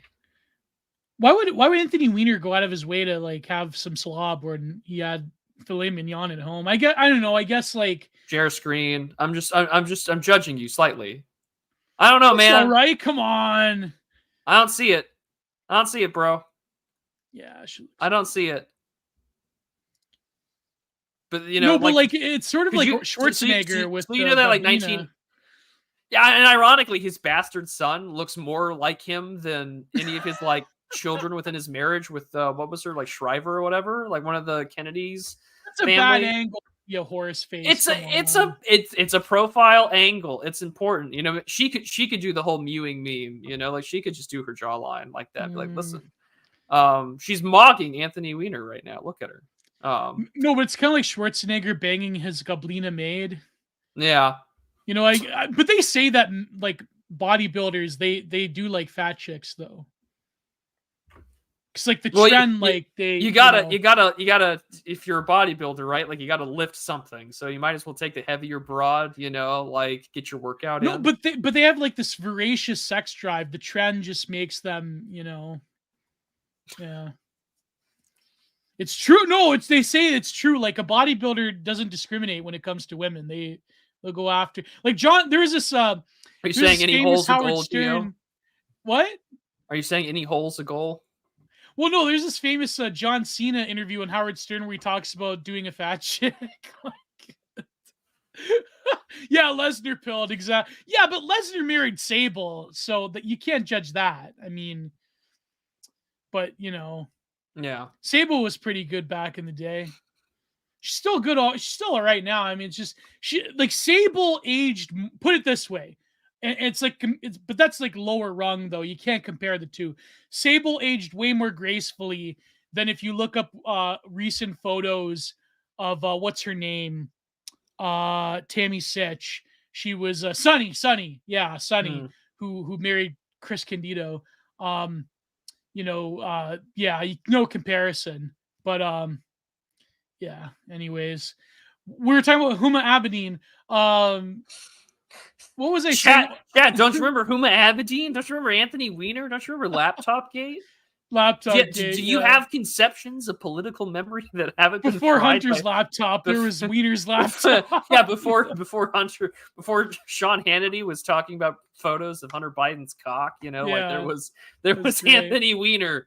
And oh god, what Senor Danger, right? Like that was the Carlos Danger. That was his like nickname that he would use to talk to strange women on the internet.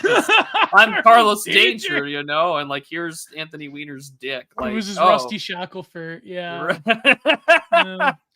No, but you were talking about Tennessee, the bill. So okay, I mean, you're knowingly spreading a disease. Okay. You're knowingly spreading an STD to someone. It's not like spreading a cold to someone that has life-changing implications.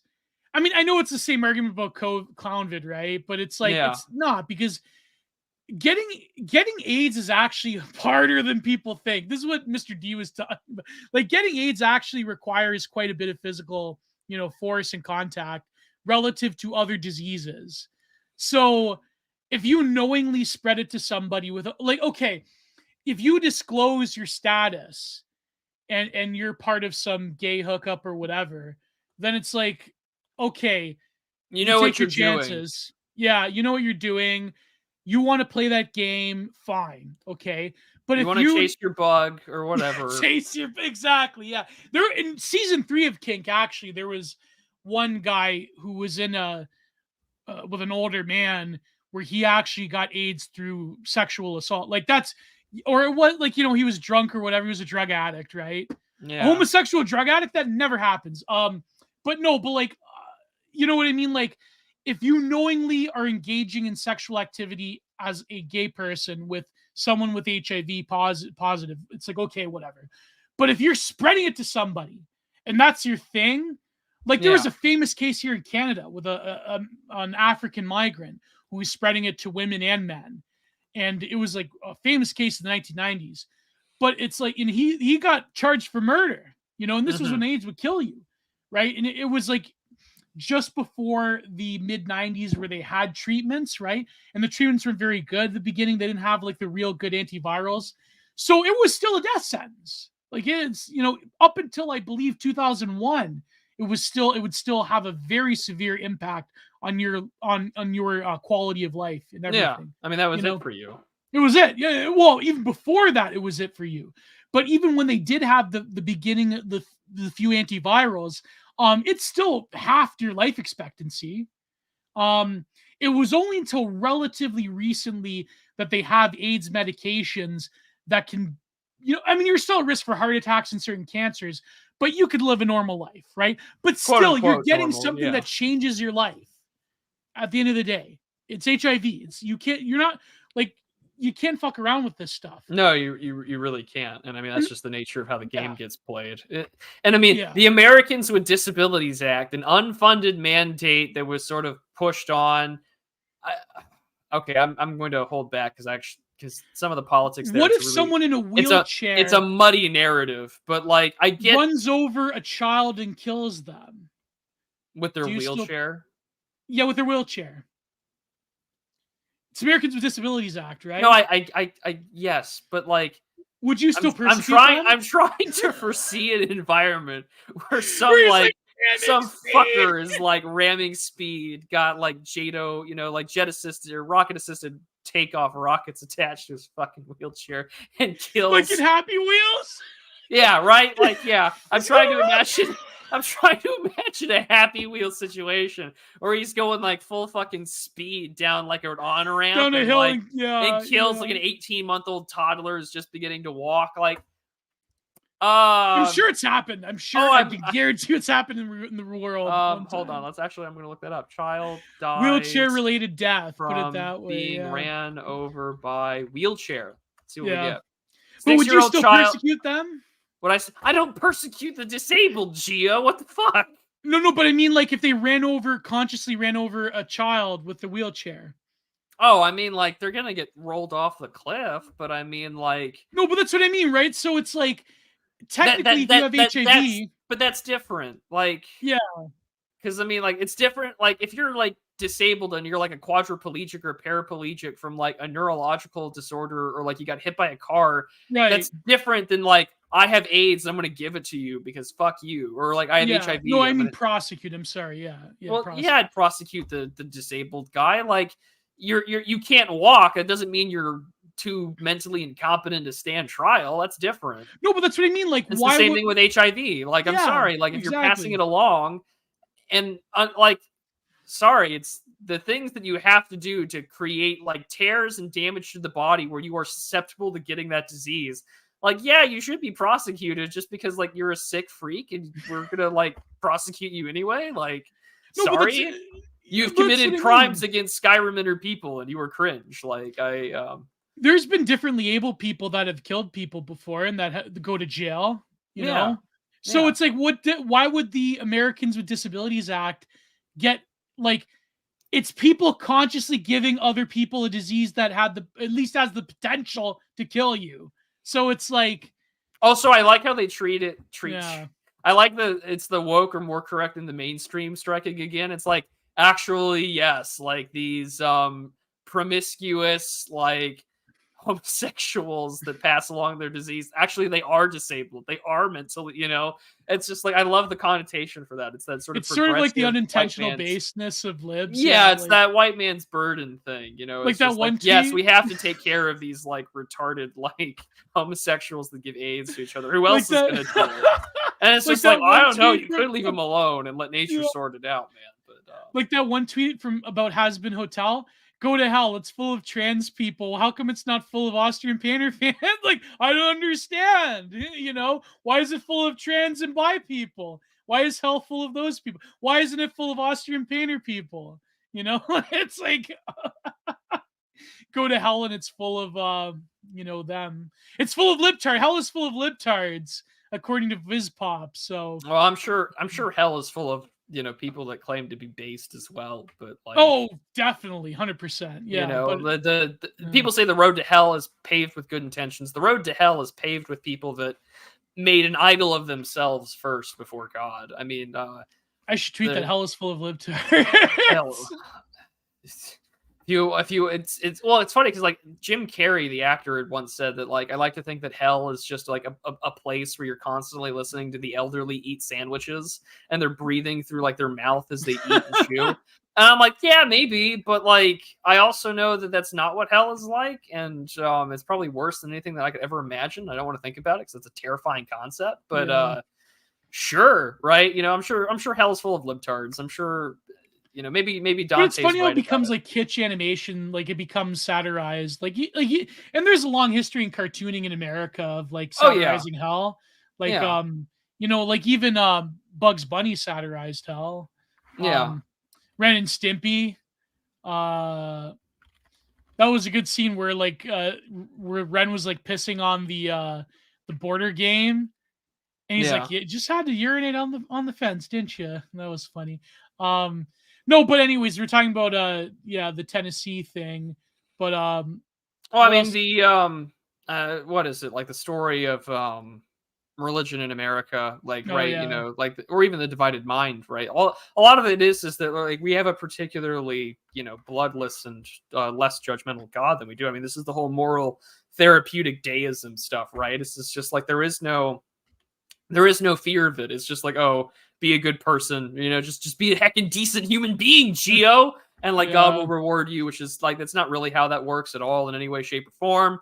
And it's so there is no sense of fear or holiness that exists sort of in the mainstream. So I mean, like you have this like quasi secular religion that is like all democracy is a heckin' good thing because like the devil has been replaced by Hitler, and even though Yeah. Hitler is dead, like Satan has been defeated by Christ, but like the evil one still works his tricks, and so does this like Austrian painter from the 1930s work his tricks to make things happen again. And so everything is this like weird bastard Christianity put on top of World War II. And that's basically like the American civic religion. Like everything has to be anti-fascist. Everything has to be my heckin' decent human being, or else you're like, we got to punch Nazis or whatever. And it's just like, Yeah. to a point where like a Nazi has been described as someone who just wants like a safe neighborhood that doesn't want drugs and crime in it. And again, like, what is the progressive position where it's like, well, our idea is that we're going to defeat you and we're going to have shit on the streets. The needles are going to be everywhere. Your kids will be trans. Like, it's this great kiliastic orgasm where after we come, we're like honeybees. We die afterwards. And like, that's our sweet release. And it's just like, yeah, that's suicide. And I don't think I want to Yeah. kill myself. Like that's why I say over and over again, leftism is just suicidal ideation on a civilizational scale. And even as I say that, right, it goes back to even what we were talking about like David Foster Wallace at the beginning. Like we consume things in these like tiny bite-sized anecdotes. Like the difference between like you and I, or say someone who doesn't kind of get it, right? Same thing with people who don't fucking get what Carl Schmitt talks about, right? Yeah. Is this like Yeah. I know what the friend enemy distinction is because like I actually took the time to read the concept of the political. Whereas like most people will abuse that term. Like, and if you say woke or more correct in the mainstream, you and I know that that's a highly charged, loaded term to describe the progressive worldview actually recognizes biological differences and abilities and how the liberals view themselves compared to the rest of the world of their like brown huddled masses. And it's just like, yeah, we know what that means. But like some people might just look at it and say, is this, it's the whole meme about the butterfly. Like, is this woke or more correct than the mainstream? And it's just like, so we consume these like bite-sized, like homeopathic pellets of like politics, and we're never Yeah. fully informed. And we have like weird hermeneutics about it. And it's just like the world is on the brink of a fucking shit show. But like, yes, Nightmare Vision is right. We peruse culture through like the lens of right-wing Twitter. And that's how all culture is consumed, hermeneutically speaking. It's bizarre. It's Well, bizarre. well, that's like, yeah, like even the homeless thing. Like, I mean, I've always said that there should be a better approach to it than I think the political extremes, which like the left is like the Liz Brunig, oh, who cares if you're shooting up in the I have my baby, my newborn, and he's shooting up next to Oh me yeah, in the the Liz subway. Brunig tweet. Like, yeah. Yeah, like, or that one like woman Or the web comic about my bike got stolen. oh god, yeah. Which someone Yeah, actually that did the one. meme in real life about his Yeah. bike getting stolen in Or Canada. that woman, like, what, and was he bothering you? Like that Yeah. one, right? But then the right wing He was extreme, which jerking is off like, in the that's middle of the just, street, but was he bothering you? yeah. Yeah, absolutely. And then the right wing extreme, which is like the Sam Hyde, we're just gonna, right? So, you know what I mean? Like, I Everyone think, pat themselves on the back right now. Right now. I'm not going to stop till everyone does it. Do it right now, chat. Pat right yourselves on the now. back. You're here. I think that the way I view it is, you have to balance people's safety Yeah. that are just living a normal life. People that interact with people on the streets are usually people that are economically precarious themselves, right? Who are Mm-hmm. preyed upon. But I think at the end of the day that there is a lot of human capital that is basically being wasted by homelessness and by drug addiction. And there is a small percent of homeless people that will be wards of the state forever, that are so mentally and physically deteriorated that there's no choice. But at the end of the day, I think that say if I had a genuine authoritarian government, right? Say I was the dictator of Ontario or Vancouver, which has, imagine that, right? Or say that, Rob Ford comes back to life, makes a bargain to, his brother Doug goes in his stead, and Rob Ford becomes the dictator of Ontario, tells Justin Trudeau to go fuck himself. Now, I think that a level of forced okay, I know this sounds terrible, right? I know the libs are going to freak out. But a level of forced institutionalization, I think, would be the only way. Because you need a serious investment in people that aren't homeless. You don't want to put them all in jail with like hardened criminals. That's barbaric. But you also have to balance the safety concern of average normies who don't want to be assaulted or robbed or whatever. So you need a way to make sure that the lives of these people, because there are people, I've talked to enough homeless people to realize that, yes, in fact, they are human beings like you and me. Yeah. And it's a Christian part of me as well. But you have to also balance out the safety concerns of people that don't want to be preyed upon, that don't want to walk the streets and find dirty needles everywhere. Because we know that in Canada, the problem is that we have the worst of both worlds. Okay. We have the worst of the like European, like let's legalize all drugs and have insights where you go and get clean meals or whatever, because it doesn't work, because we also have the American like laissez-faire, like who cares attitude, right? Yeah. Not a lot of social investment. So you have places like Vancouver, like the Lower East Side, where, drug addiction is rampant, where insight doesn't really guide people into detox programs. Because, okay, the problem with detox programs is that they're voluntary. And what are you going to do with those people after they detox? After they go through the little piss Annie program, right? They're going to go back to the streets, and they're going to go do drugs again. And they're going to ruin people. They're going to ruin their lives again, because there's no thing that holds them to being a productive member of society. And also, you don't want to just like let them die, right? Because they are human beings, right? And they could be productive and contributing members of society. And so, and of course, you have the immigration issue, which basically destroys the very fragile institutions that these people rely on. So what do you do? Control the immigration, have at least a forced version of institutionalization that is regulated by the government, that actually does gear them towards job programs, that gears them towards temporary housing that actually does work, but housing that is safely distanced from normal neighborhoods, right? But of course, libtard central planners, they're like, oh, we can't have subsidized housing away from suburban areas. That's evil. That's being not very nice. That's redlining. That's blockbusting. And again, so what? It goes back to the whole civil rights Robert Moses did that back in the day. He was racist. No, you need public housing that can be administered by people. A lot of these people have mental health and physical problems where they need nurses and PSWs to come in and make sure, even if they're taking their medication, right? All of this is not going to require, if you truly had compassion for homeless people and you didn't want to let them die and you wanted them to be productive members of society, you would bring back institutions.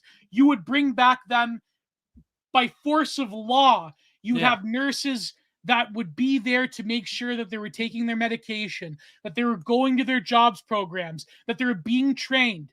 These people need a firm hand. And only through a firm hand can you truly have compassion for these people. And I don't care how controversial that statement is that I've just made, this little soliloquy, because I've met a lot of homeless people that deserve, and a lot of, I remember this one person, this is before COVID. He was living out in a public park near my house. Yeah. Where he said that, when you go to these shelters, they're only half regulated by the government. And so a lot of these places actually prey upon homeless people. These like semi-private homeless shelters. If you had government institutions that were actually effective, then maybe these people would be comfortable going into these institutions. If you know what I mean? So this is what I mean by a passive form of authoritarianism, ensuring that human capital is not squandered. Because a lot of and when you think of homeless people, a lot of them are younger than just like these old boomers wasting away who've been homeless for multiple years, multiple decades. A lot of them are like younger people that, they were economically screwed over. They turned to drugs and alcohol. It's actually very shocking in North America. It's like certain people, it only takes a little bit of nudging to make sure to be in like a form of passive homelessness where they're living in their car, they're couch surfing, then they do drugs, then they go on the streets for good. And it's like, it's a cycle. It's a vicious cycle. And you can't break that cycle by giving more money for the programs. The programs actually have to work. They actually have to be enforced, right? Yeah. And only a passive authoritarianism can do it. Because what are you going to do? We've tried the libtard. You're just gonna let the cycle continue. If you know which cycle I'm referring to. Well, that cycle, that one. But no, exactly. And no, because like the libs have been doing these like big city anti-homelessness things and the Insight program in Vancouver and elsewhere. It's like, okay, I agree. Give them clean needles, whatever. But the goal should be getting them off of drugs. And the problem is that, and this is the problem when you compare, for example, the Portuguese system with the Canadian one, is that the Portuguese one actually works because it gets them off of drugs. The Canadian one doesn't do that. It's like, they can apply if they want to. But the problem is that they know that being on the streets as a drug addict is more sustainable than being a precariat that has no economic opportunity after they go through the program. That's the problem. And mass migration takes like gasoline to any social system that you have for homeless people. And so libtards can give these fucking crocodile tears about, these evil right-wing politicians like Pierre Poilievre, that they want to get rid of homeless drug addicts off the streets. And it's like, what are you going to do? I agree that the problem is you can't just cart them off, right? Where are you going to put them, right?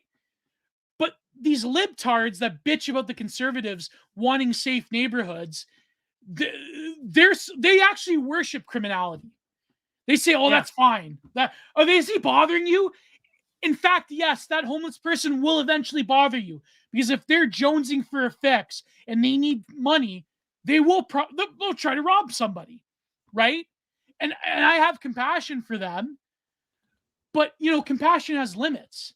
Unless you want a proactive solution to the homelessness problem that either doesn't involve leaving them to rot, or some cartoonishly evil, like people that joke on Twitter on the right wing that they say, let's just kill them or whatever, or being like this like feckless libtard that's like, we have to have compassion for them.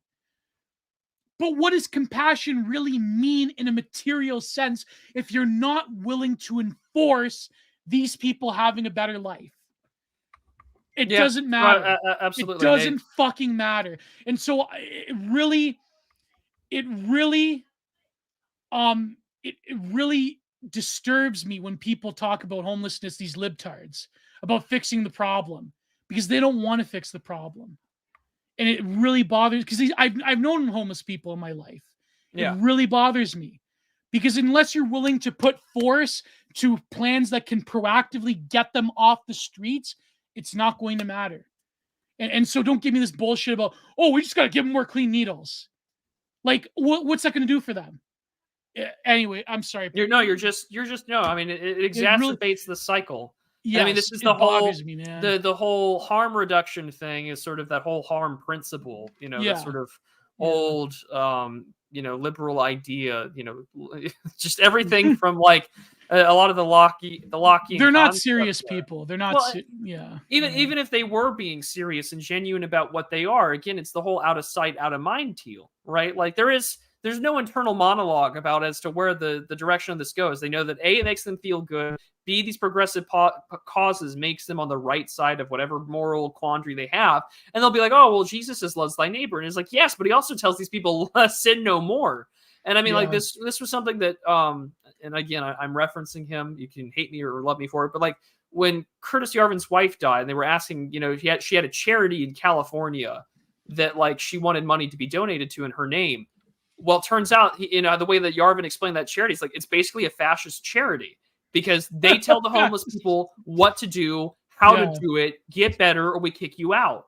And it's just like I hate to sound like every sort of like left wing caricature of a right winger, but like the iron rod of like actual enforcement needs to be there. Yeah. And I hate saying it that way because I mean the bare fucking minimum of enforcing the laws that are already on the books would actually make the world a way safer and better place. But because we, let them do their thing, or, let us have pity on you, and there's no actionable difference, because like you said, this sort of soft authoritarianism of like a public-private partnership, they all work together. They're all together to ensure that the cycle gets in, more homeless people get created, more drug addicts get created, more people I can bring in. It's the same thing with immigration. I can make money off human trafficking because I can then get grants from the federal government, your tax dollar, to ensure that my program does what it says. More money forward in programs, as the meme goes on in a racial context. It's real. It's a fucking laundering money. It's a money laundering racket. Yep.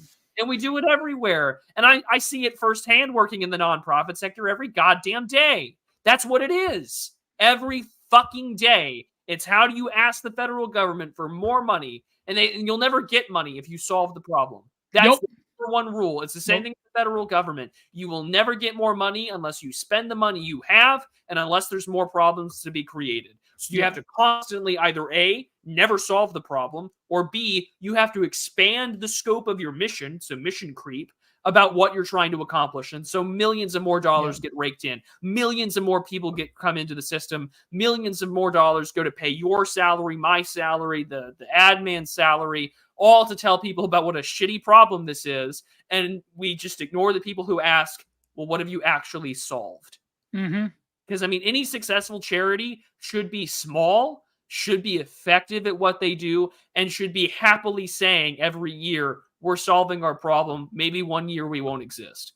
That doesn't exist. And it never will. Nope. For a variety of reasons. Because I will add... Yeah, go ahead.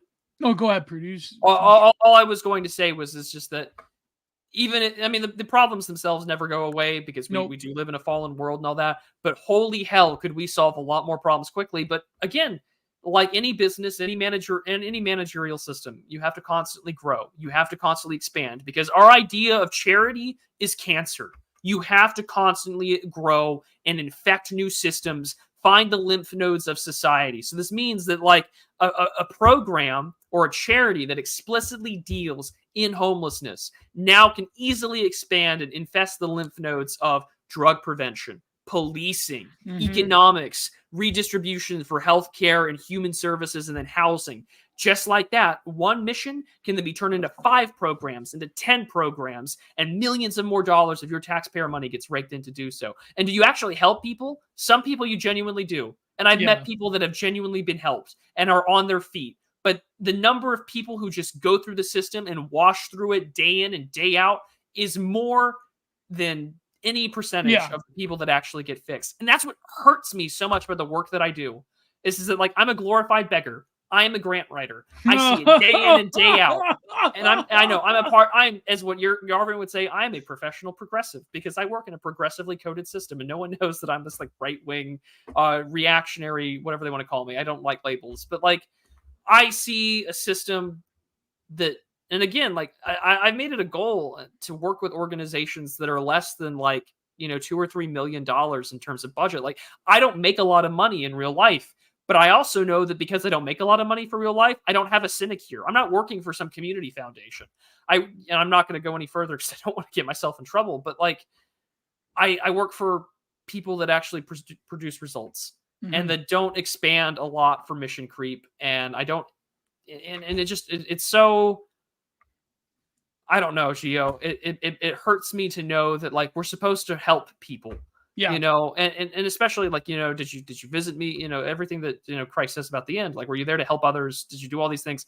Yeah, but unfortunately, like, the system itself is so corrupted, twisted, and evil that like, no, actually, the system isn't designed to help people. It's designed to keep the cycle going of making sure that more Human chimp outs misery. can happen, commiserate more people. I have to step over human shit in the cities. There are people that live under the underpasses of places like US, I-35 and US 75 in the Dallas Fort Worth area.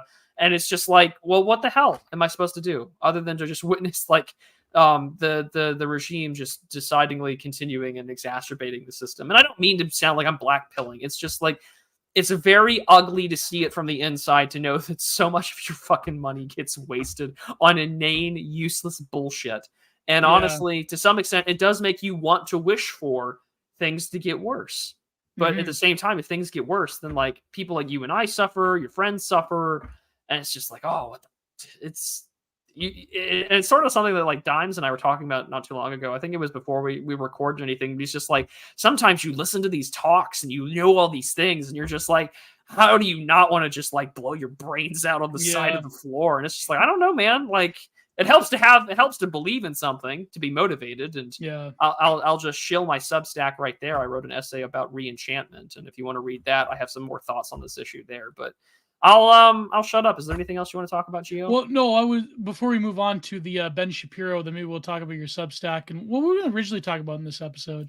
I didn't have anything planned. That's why I just painting. This is why I just said speculation travels faster, because I figured we could just talk about whatever shit we wanted to. Well, one thing I would add is that people would bring up the horrors of the 1970s and 80s, and there generally were a lot of horrors in those institutions. Like, I mean, if you, for example, if you look up Forest Haven, which I've mentioned on the show before, you look up that documentary that Geraldo Rivera did on, what was it called? Sunnybrook. Yeah. The kids institution. You need, I think the problem by closing institutions that you've basically deterritorialized the problem, you've spread it out to the greater public. And I think if you had more government oversight in these institutions, then you would avoid a lot of problems, and like where the families, they didn't know what was going on and so forth. And well, the oversight question goes again back to staffing, right? Like, yeah, exactly. Some stupid op-ed for The Hill, right, was like, can we reform the universities without changing the staff? And it's like, what kind of retarded question is that? Like, you know the answer to that? Are you kidding me? No. Like, this does not end. The heads need to roll when it comes to administration. On Harvard Yard. Preserve it maybe as a museum at best, salt the earth, and start new somewhere else. I'm sorry, because like, it's shockingly cheap to actually run an institution if you just like paid professors to like do their own thing, and like have a program and maybe some minimal staffing. Like, it's like a university having these huge, like, comparable to like a hospital does not make fucking sense at all.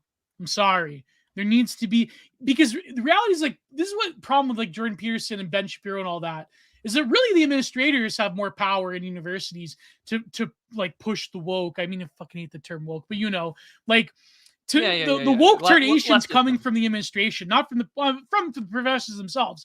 But the professors have shockingly little power in terms of policy and direction compared to the administration. You were gonna say, Prude? Oh no, I mean like when this is, I think I talked about this with Oren. Harvard's gonna put the woke away, man. Oh no, put the woke away, right? You tuck it in. You give the woke a suture. If you give the woke a cookie, it's gonna ask for milk. I don't know. Like, there's something funny about. Give the woke some dark chocolate before bed with some milk. Give. If you give the woke a cookie, it's gonna ask for milk, and if you give the woke some milk, it's gonna ask for gay race communism. Like, it's a real quick escalation. I hate to break it to you. That's why you can't give the woke a cookie. But anyways, that was like the Super Bowl commercial. It was just gay race communism. It was all. Oh my. Okay. We'll talk about. Well, maybe we'll give our hot take about.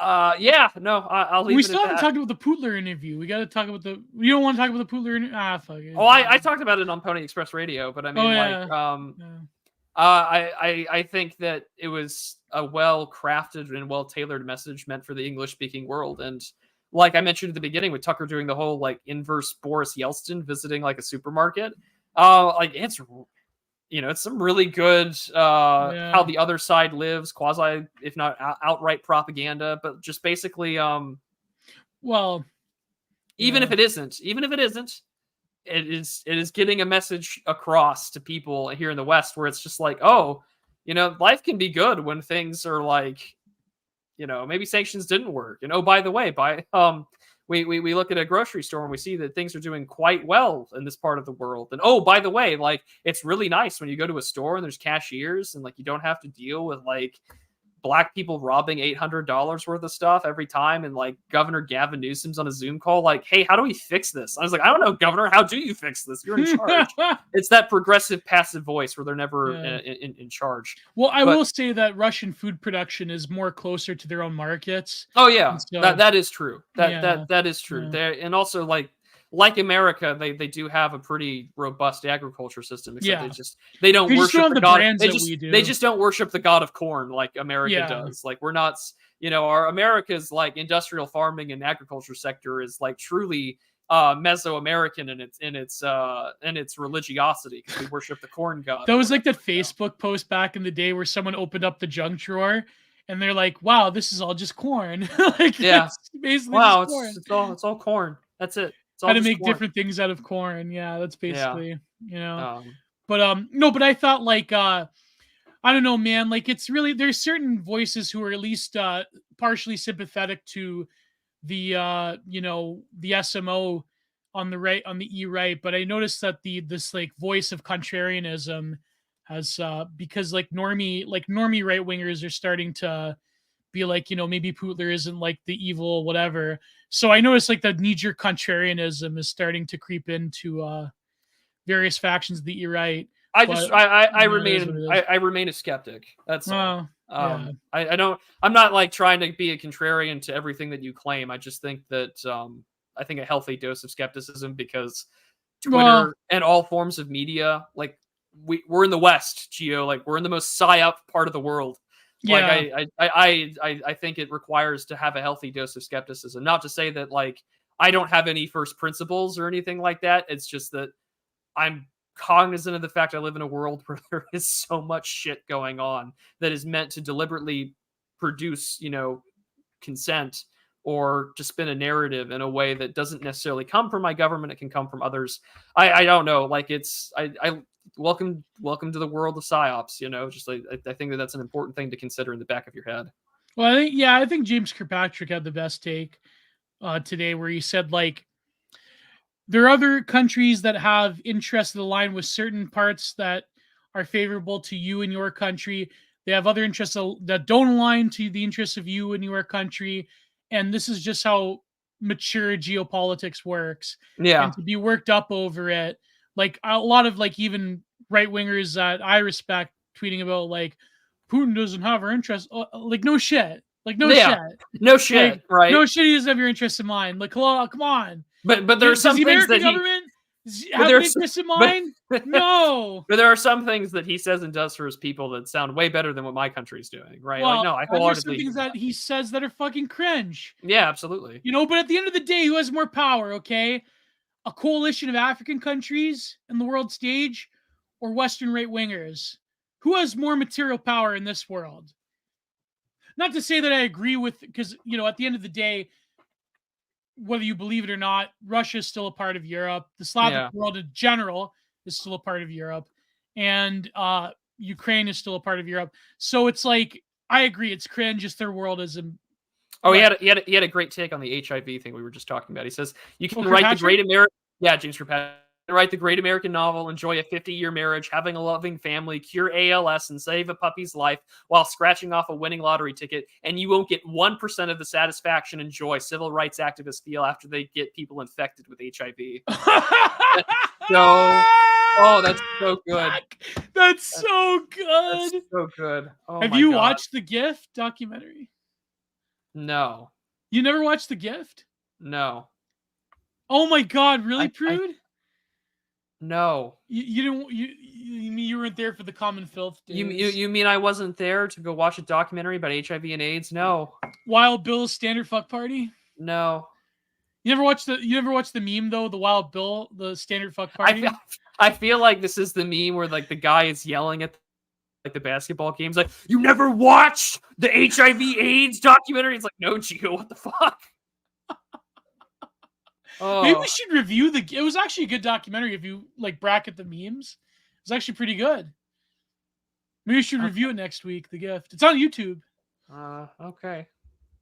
You can just hear me. You can hear me crumple up and die inside. I'm like, yeah, I totally want to watch a documentary about gays and AIDS, Gio.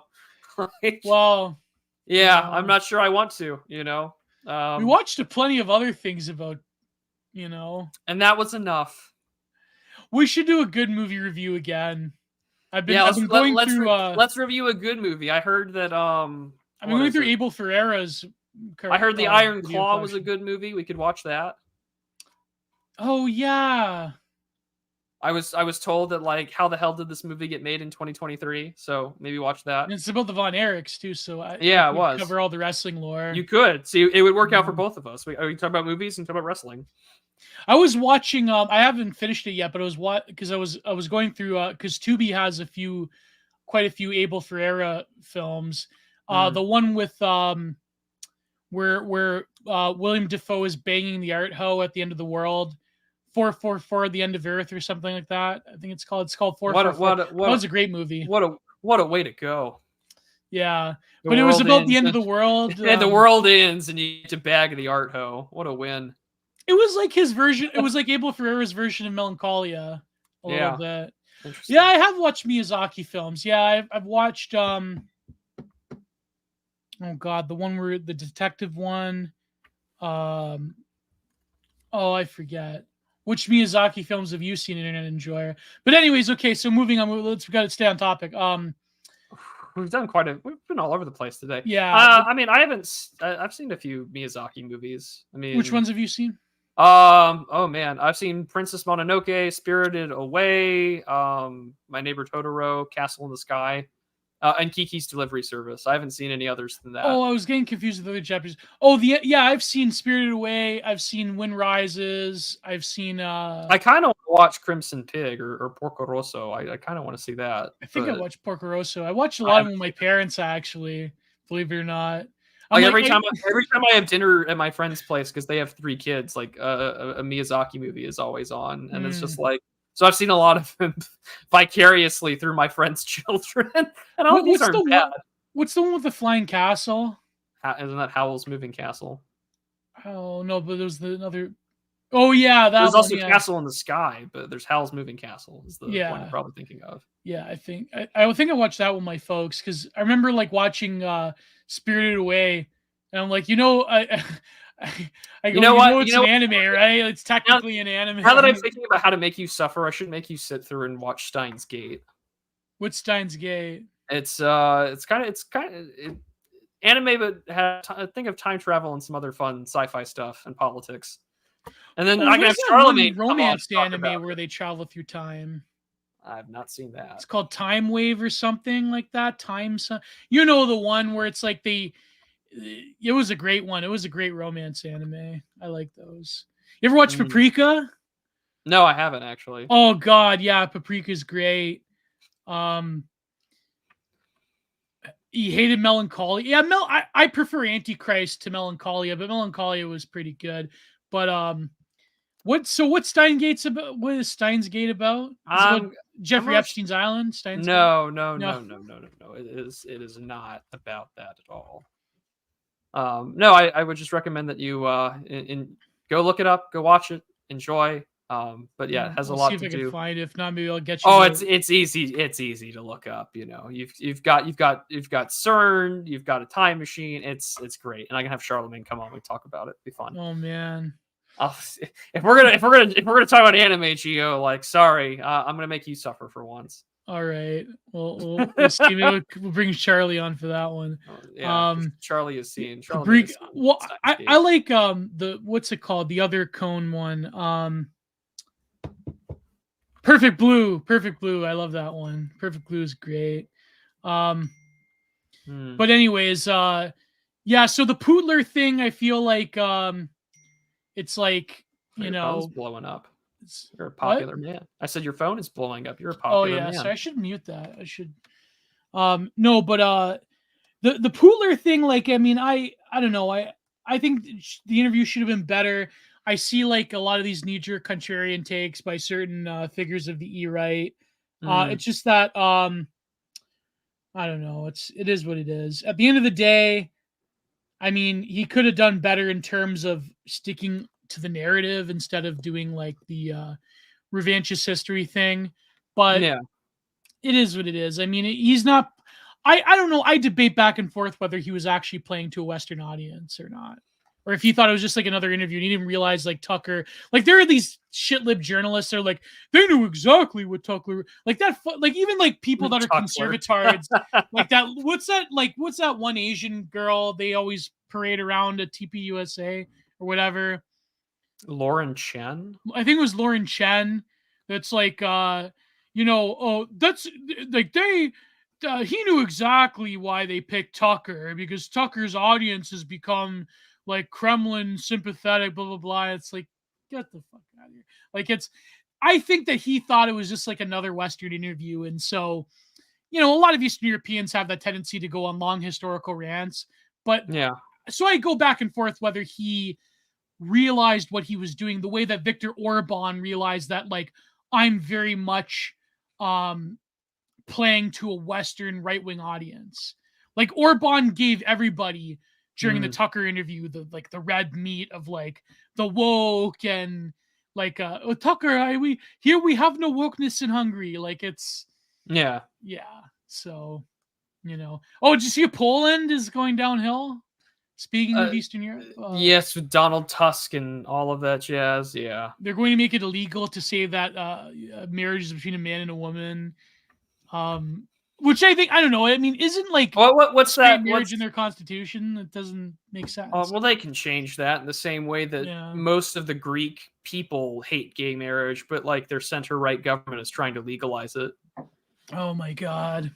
Despite it being one of the most like religious / anti-Semitic countries on earth, like they're going for like they're accelerating away on this like gay race communism stuff. But I mean, like Poland, what's the old Henry Kissinger quote? It's dangerous to be an enemy of the United States. It's deadly to be an ally. And I mean that's unfortunately that's the case here. They really are speed running civilizational sunsetting when you think about it. I don't know. Maybe they could hate Russia for another like however many years. I think that's.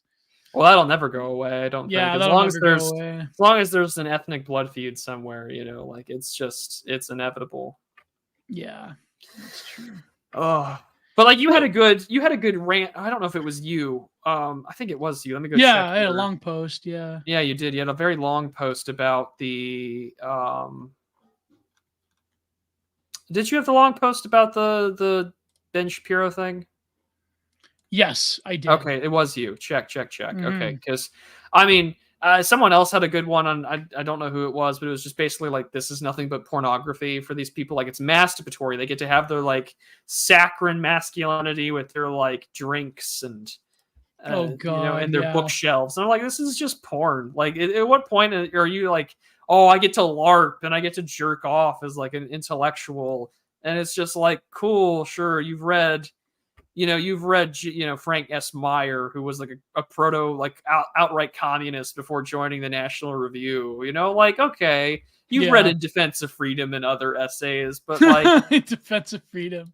Yeah, but like you still don't give a shit, and you're like all for the browning of America. So like I think that Ben, you gotta go. You gotta go. Ben. The thing is though that it's like there's they got like that Daily Wire, like it's sort of like a BoomerCon aesthetic. Yeah. Like they have this very specific like it's sort of like how BoomerCons they love the like Ed Hardy skull aesthetic. You know what I mean? Like that's they have this very like faux masculine where like it's a lot of like warm wood, like it's pretending to be like a hunting cabin. They always have cigars. They always have bourbon or whiskey or whatever. It's like Pedro Gonzalez tweeting like his like carry gun with like a cigar. It's like that Matt Walsh fucking Getting studio. eggs, you know. Yeah, like it's it's like in the morning, and then like I remember this one clip where it was a bunch of them at the Daily Wire talking about how like they don't do basic chores like their wives, like their wives like do the cooking and laundry. It's like I don't know how to do the laundry, and it's sort of like being like a chauvinist dumbass is sort of like Yeah, like you're just know? you're just playing into like the leftist frame of like, Yeah, what a man. Yeah, like a retarded conservative husband. exactly. You like Yeah. sort of like the whole like yeah, retarded conservative. Exactly. Like it's very like a put on, it's like I don't like I only grill, I don't cook. That's cooking. Like some I of the best just chefs in the grill. world are men. That's like, okay. In fact, some chefs can do it better than women. I'm sorry. Mhm. But it's like no, but it's like that whole like the performative masculinity, like but a very particular like I hate to say it, but like Protestant coded, like middle America, like Norman Rockwell painting type of conservatardism. You know what I mean, Mhm. Prude? Yeah, Right? yeah. Yeah. So it's like I feel like they're going on this rant where like and Ben Shapiro calls it, like he literally calls it the browning of America. Like he doesn't shy away from the implications of it. But yeah, you go ahead first because I have my little rant. But you wanted to talk about. Oh, I mean, like, is anyone really surprised that a guy that is ethno-religiously devoted to the existence of another country doesn't care about the one that he's particularly in and thinks that America is nothing more than a set of propositions, and he's sort of like bound because he really can't do much despite the fact that he wants to fire and murder someone like Candace Owens? Yeah. Like, I feel like there's not much to say for me, or at least maybe this audience, because they already know. But like, if you're talking to like mid-50s boomer con Gen X guys that are like, well, I like Ben Shapiro, and it's like, but I don't think you understand that like Ben Shapiro dialectically and rhetorically and politically does not care about the status and welfare of this country, because for Ben Shapiro there is always a place he can flee to.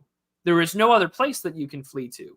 As the nation progressively gets worse and worse, like if his life were ever threatened or he sees like a place to go somewhere else, he can leave. He can hire private security. He can be. He's got millions of dollars. He's got millions of dollars, and he lives in a highly ethnically enclosed community in Florida where he never has to worry about the consequences because the neighborhood will never get razed. It's just the nature of it. And so it's hard for me to look at it where it's like, of course Ben Shapiro doesn't care about the browning of America, because he's falling for the same argument that George W. Bush and countless other Reagan conservatives have fallen for. They're like, oh, it's about values. It's never about values. Yeah. I'm sorry. Like the cultural differences between like white, Anglo-Germanic, waspy America versus like anything south of the U.S.-Mexico border is a night and day difference. Sure. And I said, like in my rant, like, what do they think? That the libs, that they screen like they screen the migrants for economic for liberal value, like they screen them for being Pedro, like, Pedro, on. Have either of you read, like Basic Economics by Thomas Sowell? Have you read Thomas Sowell? Jorge Gonzalez? Yes. Okay, come right on in. Like, it doesn't work that way. It doesn't. Like every Mexican migrant at the border, they're gonna be like, they're all sitting there with their copies of like Capitalism and Freedom by Milton Friedman. Yeah, like, we want in, like Martinez perspective or whatever. Yeah, it's gonna be. It doesn't. It doesn't. And no, so it doesn't work that way. It's very hard for me to care. No, but they think like Ben Shapiro assumes that like the libs that bring that they're like screening for Marxists or whatever. It doesn't work that way. It's like I said that it's the economic, material conditions and the racial conditions and the cultural conditions combined that in my rant that I did. It's also tiresome. Yeah, that instantiate why they become Democrat voters, right? And also because like they can't have agency. No. That's the other big important thing out of this too. Is just to imply that they have agency is just that, like, how dare you assume that these like groups of people have agency and that they have rights and that they have things that they can do, because to take away their agency and to say that they aren't some poor victims of the system, if you take that away from them, all of a sudden you realize actually no, they're just here to get yours and screw you over. Like there's nothing out of this other than just to say, hey, screw you, I got mine. And they're willing to do that. Yeah. But if you treat them as just like, oh, the poor huddled masses or whatever, then like, yeah, it's a little easier to just aggregate it and not worry about but it. the libs, they never explain like why mass immigration is like justice or whatever, because they think that, so you have a world in which there are plenty of poor countries, but you're saying it's justice if they migrate to the Western world, which we know that in various more ways than one brings down the living standards in turns it, city centers into, so wouldn't it not make sense to improve conditions in those countries where they're, with people that have their same, cultural, racial, religious understanding? Like it doesn't make sense. Like, why open borders equals like some form of justice, or and now a lot of them are just outright saying that it's basically revenge for colonialism. Yeah, I mean, it's all. When has it not been? Yeah, exactly. But now they're Like, just saying it. They're just saying it. I mean, and now it's just more obvious, and I mean that's just the case. And so they know it's bad, but that's the result. Yeah, You know it's bad. So you're not. It's not like the '90s liberal Fukuyama argument of like, no, it's going to enrich us, and it's great, and it's economically good. Like Peter Zion, right? It's economically beneficial. It's like, no, we know it's bad. And he's always like, well, the population bomb is coming, so we might as well just immigrate a gajillion people here. That way we can be the last person to get sick. Yeah, the Matt Iglesias, billion Americans. Yeah. 10 trillion Americans one day, all crushed into a tiny little salt cube silos. In the salt cube silos. Yeah. Oh man, no, but that's what I mean. They never explain like why it's good. Now they're like, you know what? We know it's bad, but it's it's colonialism. So historical grievance is really what's so funny though? What's so funny is that the libtards can be like it's revenge for colonialism, but at the same time, Richard and Anya could have this rant about the Putler interview where he's like, countries that talk about history, they're the ones that go to war, and they're the ones that can never economically develop or enter into like liberal rationalism or whatever. Is that because they're obsessed with history? Well, America is the American elite, autonomous political class. They're also obsessed with history. Yeah. So it's like, it's just such a fucking stupid argument where you have like people like that are like adjacent to NRX, that are like these Silicon Valley rationalists like Richard and Anya, that talk about like, countries have to become rootless cosmopolitans that have no sense of history. At the same time, to the left of them, the people that are pro-immigration on the left, all they do is obsess with history as well. So it's like, it doesn't make any sense. You gotta play the game. Exactly. Gotta play the game. Because remember, you have no roots, nothing. That's it. That's all you got. But at the same time, it's all we do is obsess with roots in history, and yeah. To some extent, I mean, like, like Thomas's comment on my thing, like, I think that the technological aspects of how we understand history and time has been totally wiped to where, I mean, he's dead, and I mean, good riddance. But I mean, like, Gore Vidal was right with respects to the whole United States of Amnesia thing. Like, how the hell does anyone have memory now, or any concept of history? Like, it's all, again, like, you have these like this like liberal monomyth that everything is about World War II and Hitler. Yeah. And then, we can vaguely remember 9/11 or colonialism. Yeah. I mean, like, do you remember what the biggest issue of 2001 was prior to 9/11? Chat, does anyone know? Oh, that summer? Yeah, that summer. Does anyone remember what the biggest hot button political issue was of George W. Bush's first term in office prior to 9/11? Terry Schiavo? No. It was about stem cell research and fetal stem cells. Oh yeah, Dolly. Yeah, Dolly. And the whole thing about that went by the wayside. Well, I mean, Barack Obama would reverse it, but I mean, don't they have adult stem cells? They don't need fetal stem cells. Well, the stem cell stuff has changed. I don't know what it's called. It starts with like an I. No, but wasn't like the stem cell research thing just an extension of the abortion debate? Wasn't it really? Well, yeah, that's how we did it. Was and I mean, like the case has been over with respects to human.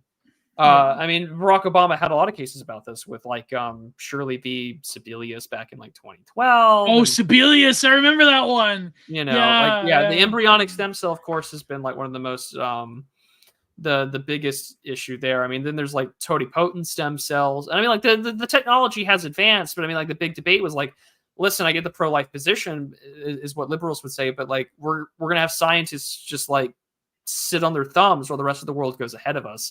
And even before Bush even did his whole ban, right, the FDA was already writing regulations for how to do it, which tells you the state doesn't do much in regards, like the presidents don't do as much as we think that they do.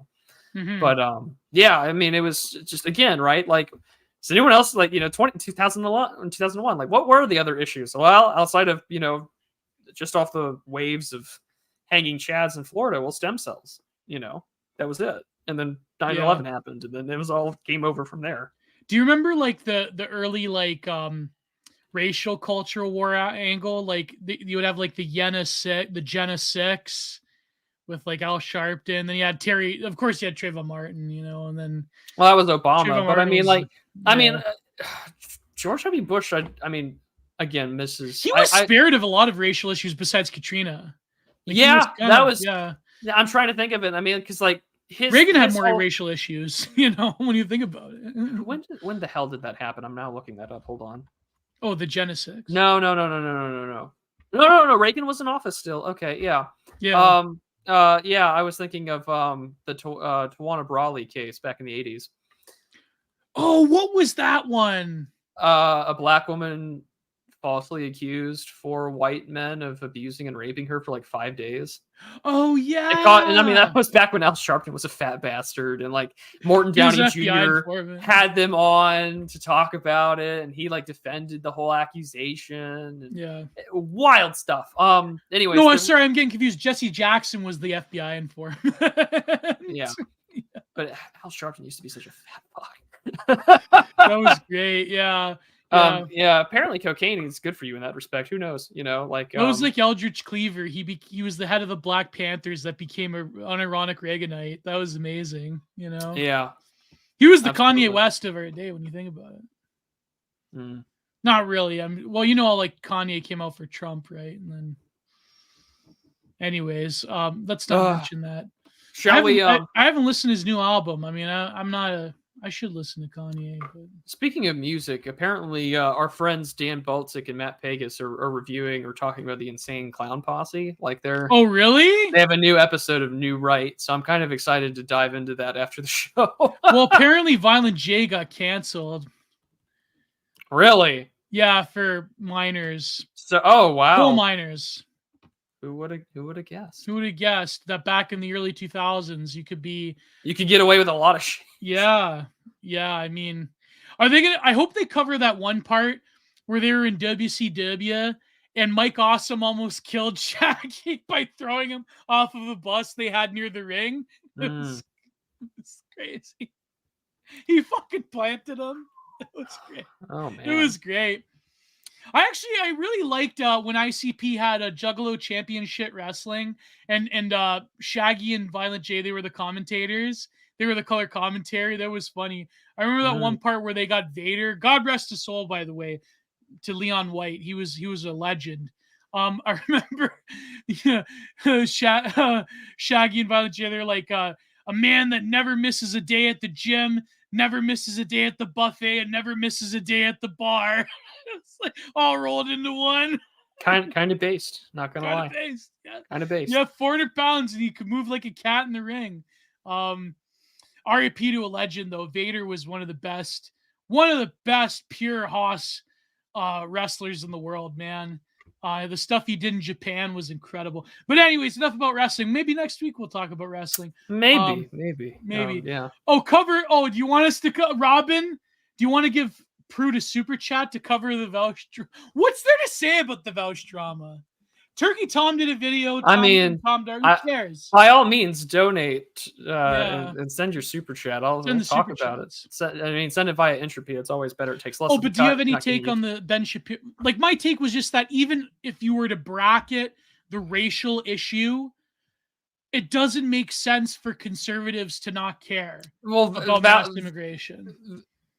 I mean, conservatives should care regardless of the racial or ethnic issue. I mean, Right. the values don't match up. It hurts you demographically, economically, and politically. And conservatism as itself, as it exists in the United States, is fundamentally anti-immigrant in terms of a patronage system. So unless conservatives became the party of Gibbs for everyone else but like white people, then because like what is white people Gibbs? It's baby boomers aging out and on Medicare, Medicaid, Social Security. That's it.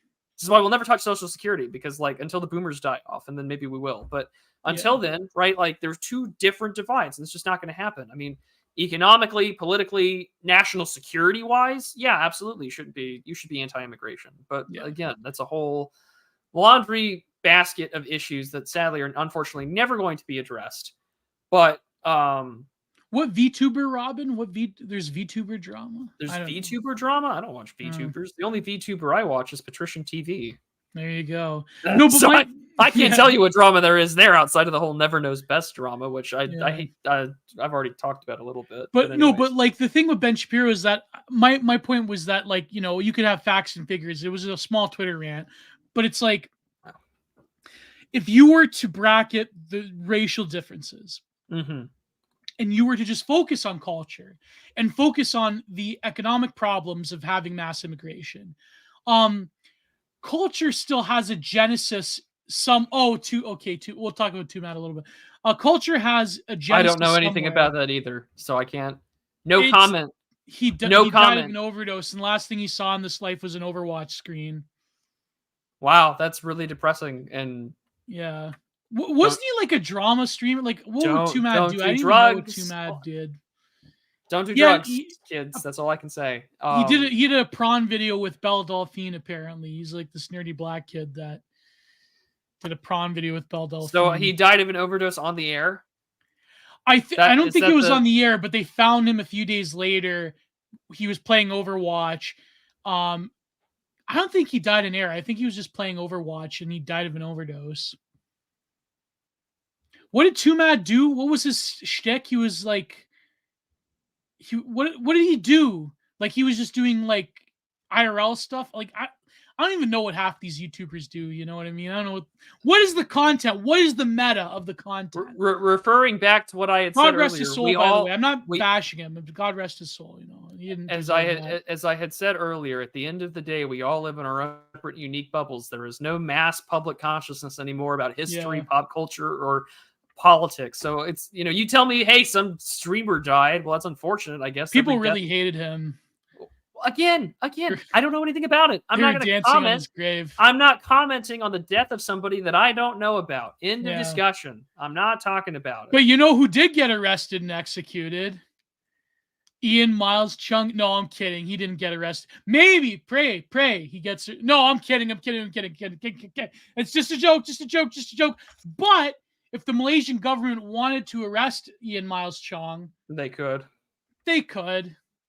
But I fucking hate Ian. I think he's the worst caller in the world. The perfect embodiment of Con Inc., like Reagan conservatism. Like, we outsourced our talking points to some guy in Malaysia. Like, you fucking traitor. Like, fuck. You know, like, oh wow, like, and I thought everything was made in China or whatever, and it's just like, you know, like, oh, now. And he swatted Andy Worski and all that. He swatted a lot of people, actually. But there were, you know, it's maybe funny we should.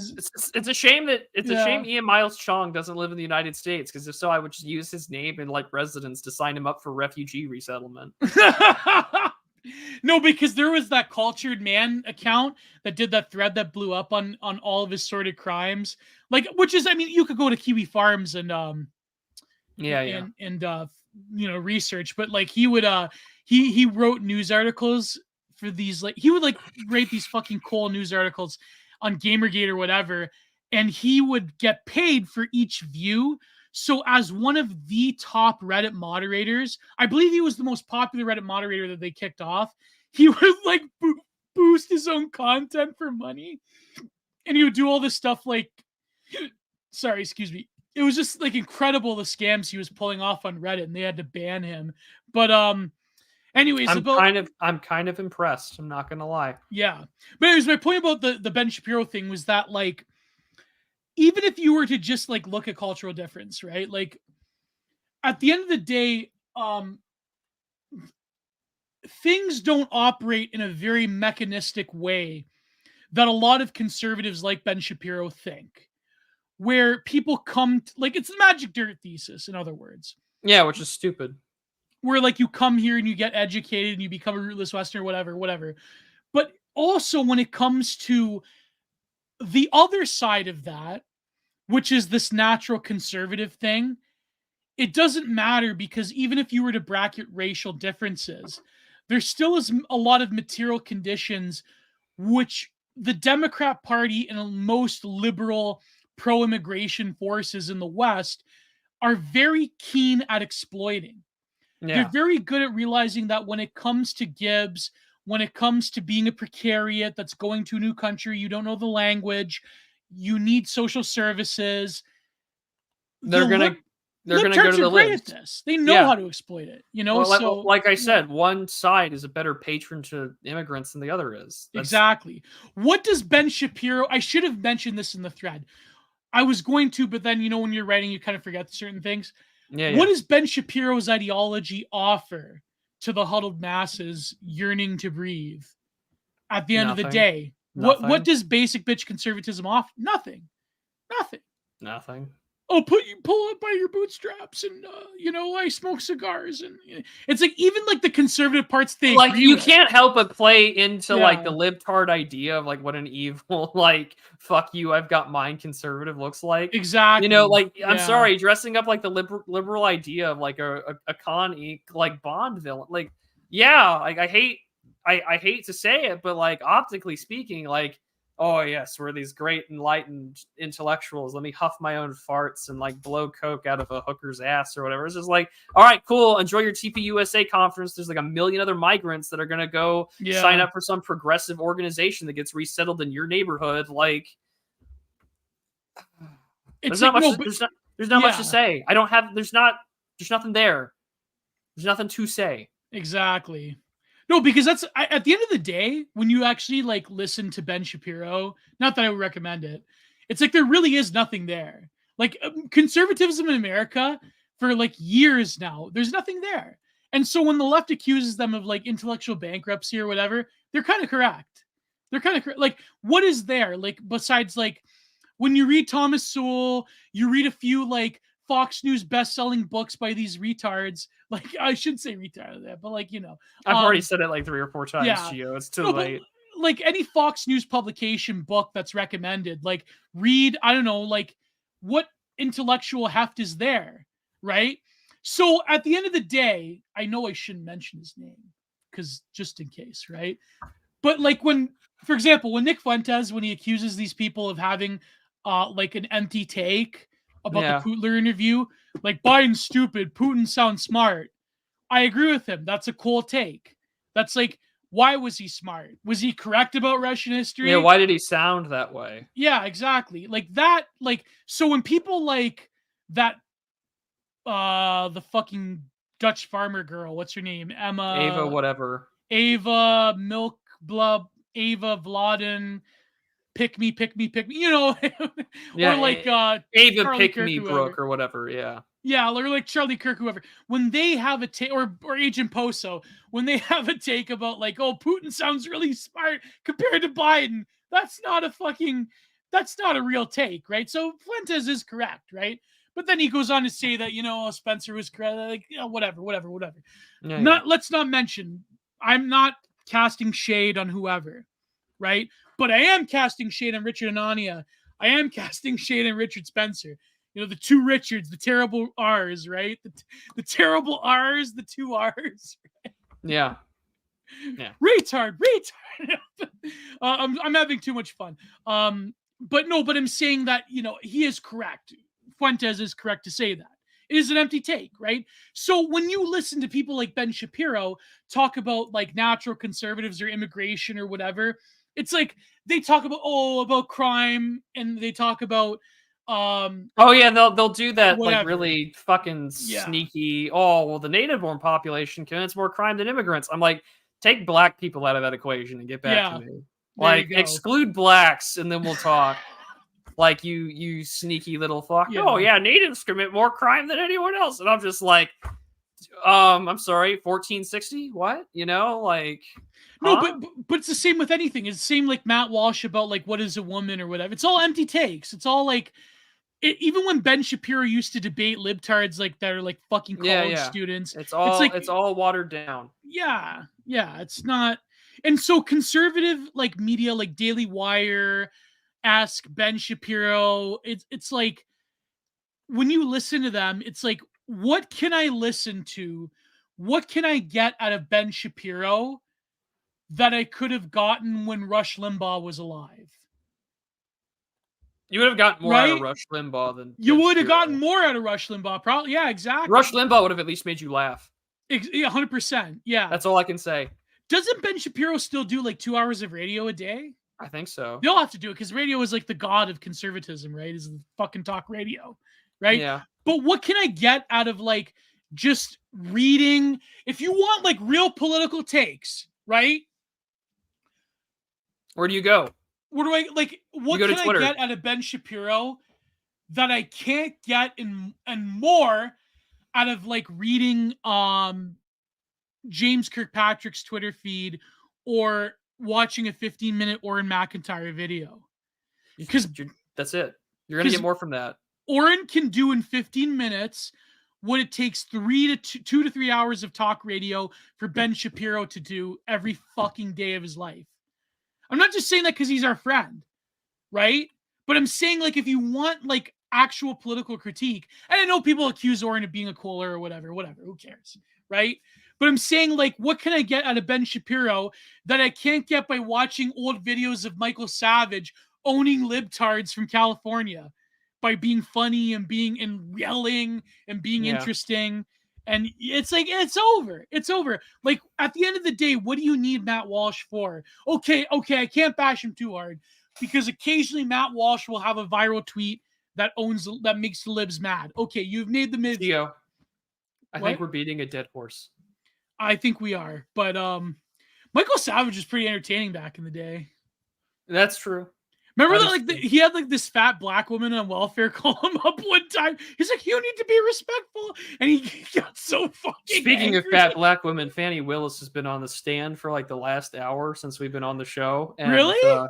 Yeah, black women be talking, and our white asses should be sitting down and listening. It's so. But bad. I thought they were too tired to talk. I kept. Remember, like the black women be talking and they'd be thing, tired. Yeah. I simply I said it's the ethnic spoil system on display because she's like, Nathan Wade's a Southern gentleman, me not so much, and she's trying really hard. Like she's basically saying, I kept that money, I kept like thousands of dollars in cash. Who is this woman? Fannie Willis is one of the people that is trying to prosecute Trump. Oh, is she that like deranged woman in New York? I don't know if she's where is she? I think is she from New York? Fannie Willis. Like she no, she's no Fulton County, Georgia. Oh yeah, that one. She keeps trying to sue Trump in every state or whatever. No, like, she's the one that's part of the Georgia election racketeering prosecution case. Oh, and she's on the witness stand because her conduct is unbecoming and everything like that. And I'm not on trial. These people are on trial for stealing an election. I'm on the side of democracy, and part of me is laughing my ass off because. Trump stole the election. Is that what she's saying? Yeah, but she's it's a stereotypical black woman just talking about like she's done. I didn't do nothing wrong. I'm here getting the big bad guy, and I'm laughing my ass off because I thought to myself, I think about the whole election stuff. I just think to myself, they're gonna fuck it up. And they're gonna fuck it up so hard. But no, and I've said this. I've said this in public and private conversations. I said they're gonna fuck it up because there's gonna be some minority judge or DA or prosecutor that is so trigger happy and is so hungry to be the one that got Trump for like the cred that they're gonna make fundamental mistakes. Yeah, and I think this is it. I think it's coming true. I think this is finally happening. But I mean, everyone is the Democrat Party's in terrible everyone's hands. yas queening her, and it's just like, yep, black women be talking, and this is the world that I live in, and I live in a shit show of an ethnic spoil system. Are they gonna have terrible kitschy paintings of her like they did with Ruth Bader Ginsburg? You can watch it live right now. Oh my god! And it's like, I think the judge is white or whatever, and or like whoever's asking her questions, and it's just like he's tired because he's talking to someone who just fundamentally isn't at the same like level on the standard deviation of the bell curve to deal with it. What's her last name? Fannie Fani Willis, Wills. Fannie Willis. You can go look it up. It's the most stereotypical thing that you can find. That's like Wesley Willis.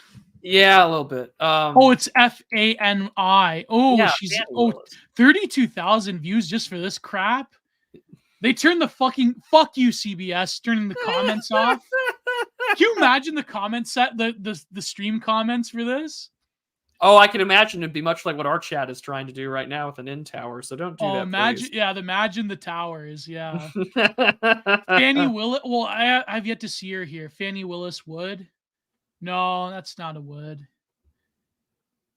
There's plenty of attractive black women. It's just that Fannie Willis, I don't know. She's got the she's got the mean school lady vibe. This parody account goes, just went to lunch with my 8-year-old daughter and the Fannie Willis hearing was on TV. Daddy, why are these white attorneys attacking 2 strong black lawyers who are trying to protect our democracy? We hugged and the entire restaurant erupted in applause. Oh, I could just my 10-month-old parody account. Yeah, I know.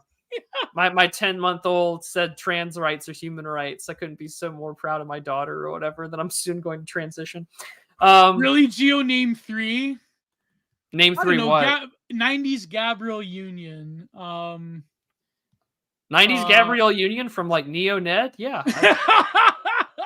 Yeah. Why not? No, listen, I wouldn't like. I don't. Whatever. I mean, but obviously no. I'm sure there's but there's obviously no Ethiopian women or whatever, but my GF is. I was gonna make an Irish joke. Oh yeah, there you go. I'm dating a black woman, Irish. Black Irish. Jesus. I love how either when it comes to the far right on Twitter or on Telegram, the joke is either Irish people are black or Italians are black. Can we, Gio? Can we get to the end? The Irish actually have the most amount of the step warrior. You mean R1B? R1B, yeah, they have the most amount out of all Europeans. So they're not, they're the real Hyperboreans, the Irish. Can we get to the end? Oh, I'm listening to her right now. She's like, I paid for the hotel. What's this hotel thing she's talking about paying? She was in a relationship allegedly with the other attorney. Oh my God. We can talk about it next week. This is like Kamala Harris territory. Gio, it's 4:15. I want to go. I want it to be done. Okay. No, but one last order of business. The Vouch thing. What's there to talk about with Vouch? Nothing. He's a pervert. It's as dead of a horse as the horses that turn him on. I'm not interested. Small cuck goblin. When he said that, I'm like, bro, this literally. Do you remember that one tweet from I think it was by Ulrich, where it's when people talk about these internet phenomenon, it's literally when people say little Grok rizzed up Livy Dunn. It's just passes one year out the other. It's what the fuck is a shortcut goblin? Okay, if you know the words shortcut goblin, you're not gonna make it. You're never going to see St. Peter's Gates. Okay, Vouch is never seeing the pearly gates ever. So Prue just laughed. Your age quit. No, but it's quite fascinating how I even left it except for Keffels or whoever, even leftists are canceling Vouch. It's hilarious.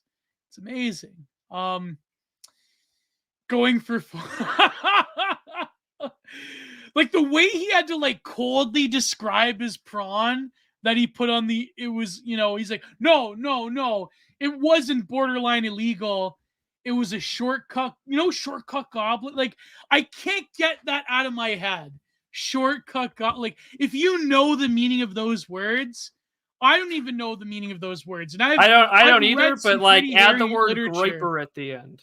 Yeah.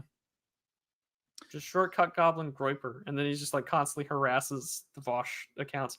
Prude, am I gaming tomorrow night? Or yeah, I guess I am. Why not? You asked for it. I'll do it. Why not? Hopefully my internet won't be as shitty as last time. But yeah, no, there's nothing. Like I said, is anyone surprised? Like, the dude's a degenerate leftist pervert. Yeah, they He all watches are. porn, and it's right next to his taxes. Like, what the fuck? At least hide it from a few files, You know, at least have it labeled as like homework or something. You know, Man, like, Fannie Willis is walking out. She looks defeated as fuck. Like, she looks defeated. she's tired. Black women are tired. Black Yeah. women are tired, Gio. Black women are tired. But it's not even like that she's a black woman. It's like, if it was anybody persecuting Trump that fucked up, it's like, what are you doing? Like, what is the Democrat Party doing? They can't even slay the dragon effectively. Short stack. That's what it was. Short stack thick. Short stack thick goblin Groiper. That's someone. It's the account. Go make it. It's yours. Take it here. Take it from here. Take it. Take it. No, but it's funny because there was a clip that someone posted under that video where it was. I think it was Kagaya's Top Gal. You know that account? No, I don't. Oh yes, I do. Yeah, we're like, I love this. I'm not even unsurprised. I'm anti-surprised. I'm gonna start saying that I'm gonna start saying that when I'm on Oren's channel, because like the running gag is like, well, are you surprised the liberals are doing this? No, Oren, I'm not. I'm not surprised. In fact, I'm anti-surprised. I'm gonna start saying that. That's great. Where Vaush is accusing a VTuber of having a quote unquote Austrian painter audience, and he's like, of course that VTuber is a character that's getting views from far right people, and far right people are cheese pizza-ists. It's like, well. No, I will admit though. Okay, I did say this on your Telegram chat a while ago. People like these freaks love to throw stones in glass houses because it distorts the reflection of their ugly visage, so they don't have to see themselves in the mirror. 100%. So yeah, I'm anti-surprised. I'm anti-surprised, Gio. That these people are fat, disgusting freaks with needs that require the worst aspects of humanity. I'm not surprised. I'm anti-surprised. Yeah, the fact that he had Lolly too, that was the kicker. Wait, those are kids? Those are child? Like I'll never get hired anywhere. That's okay. Yeah. You expected a good show? You expected a good show? You expected a good time here at the Digital Archipelago? Oh my god. So instead of short subs, it should just be Substack Thick Goblin. That's a good Substack name. Substack Goblin Groiper. There you go. Thick Substack Goblin Groiper. There you go. That's a good Substack name. Oh, there you go. We need a 5-hour Patrician TV breakdown style on Vaush being a pervert. That would be like... No. All these guys, before they got famous, all these bread tubers, they used to fuck around in Discord and talk about their fetishes all the time. Someone pointed that out in my comment section. They used to just talk about it openly, but as soon as they got famous, it was over. I'm anti-surprised. Yeah.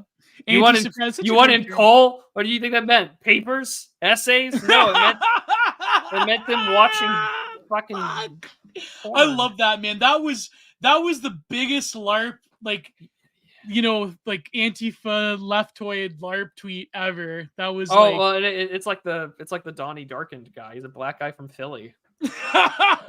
Trump's the anti-Christ. You know who I think he got that from? He got that from Pastor Manning, because I remember Pastor Manning turned on Trump, and he called him Tribulation Trump. He started like floating the idea that Trump was the Antichrist. Man, that dispensationalist. Yeah. So Donnie Darkened probably was watching Common Filth back in 2015. Then he learned about Pastor Manning. Then Pastor Manning snaked Trump, talked about him as Tribulation Trump. Yeah. And it's like the chain of schizoism. I'm anti-surprise and sub-stoked. Yeah. There you go. So true. Well, because really, Common Filth led, I think, a far-right coalition away from racism.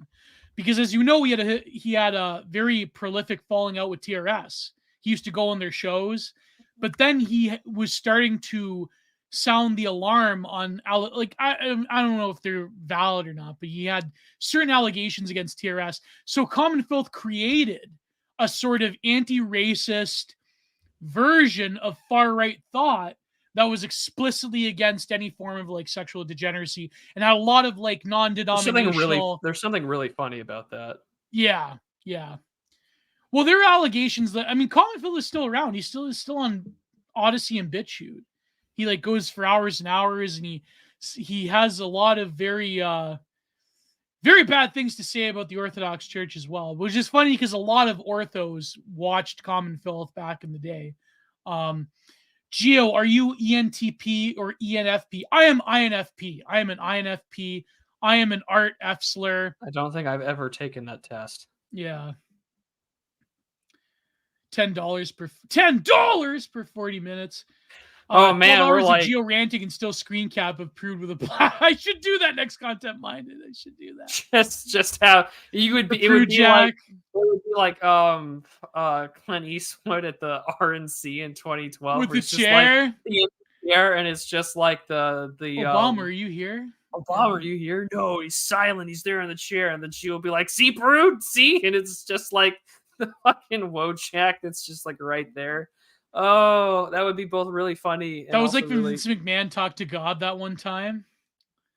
Yeah. Did you ever see that clip from? I think it was SmackDown, or was it Raw? I have actually seen that clip only because I've seen it get reposted on Twitter.com. Yeah.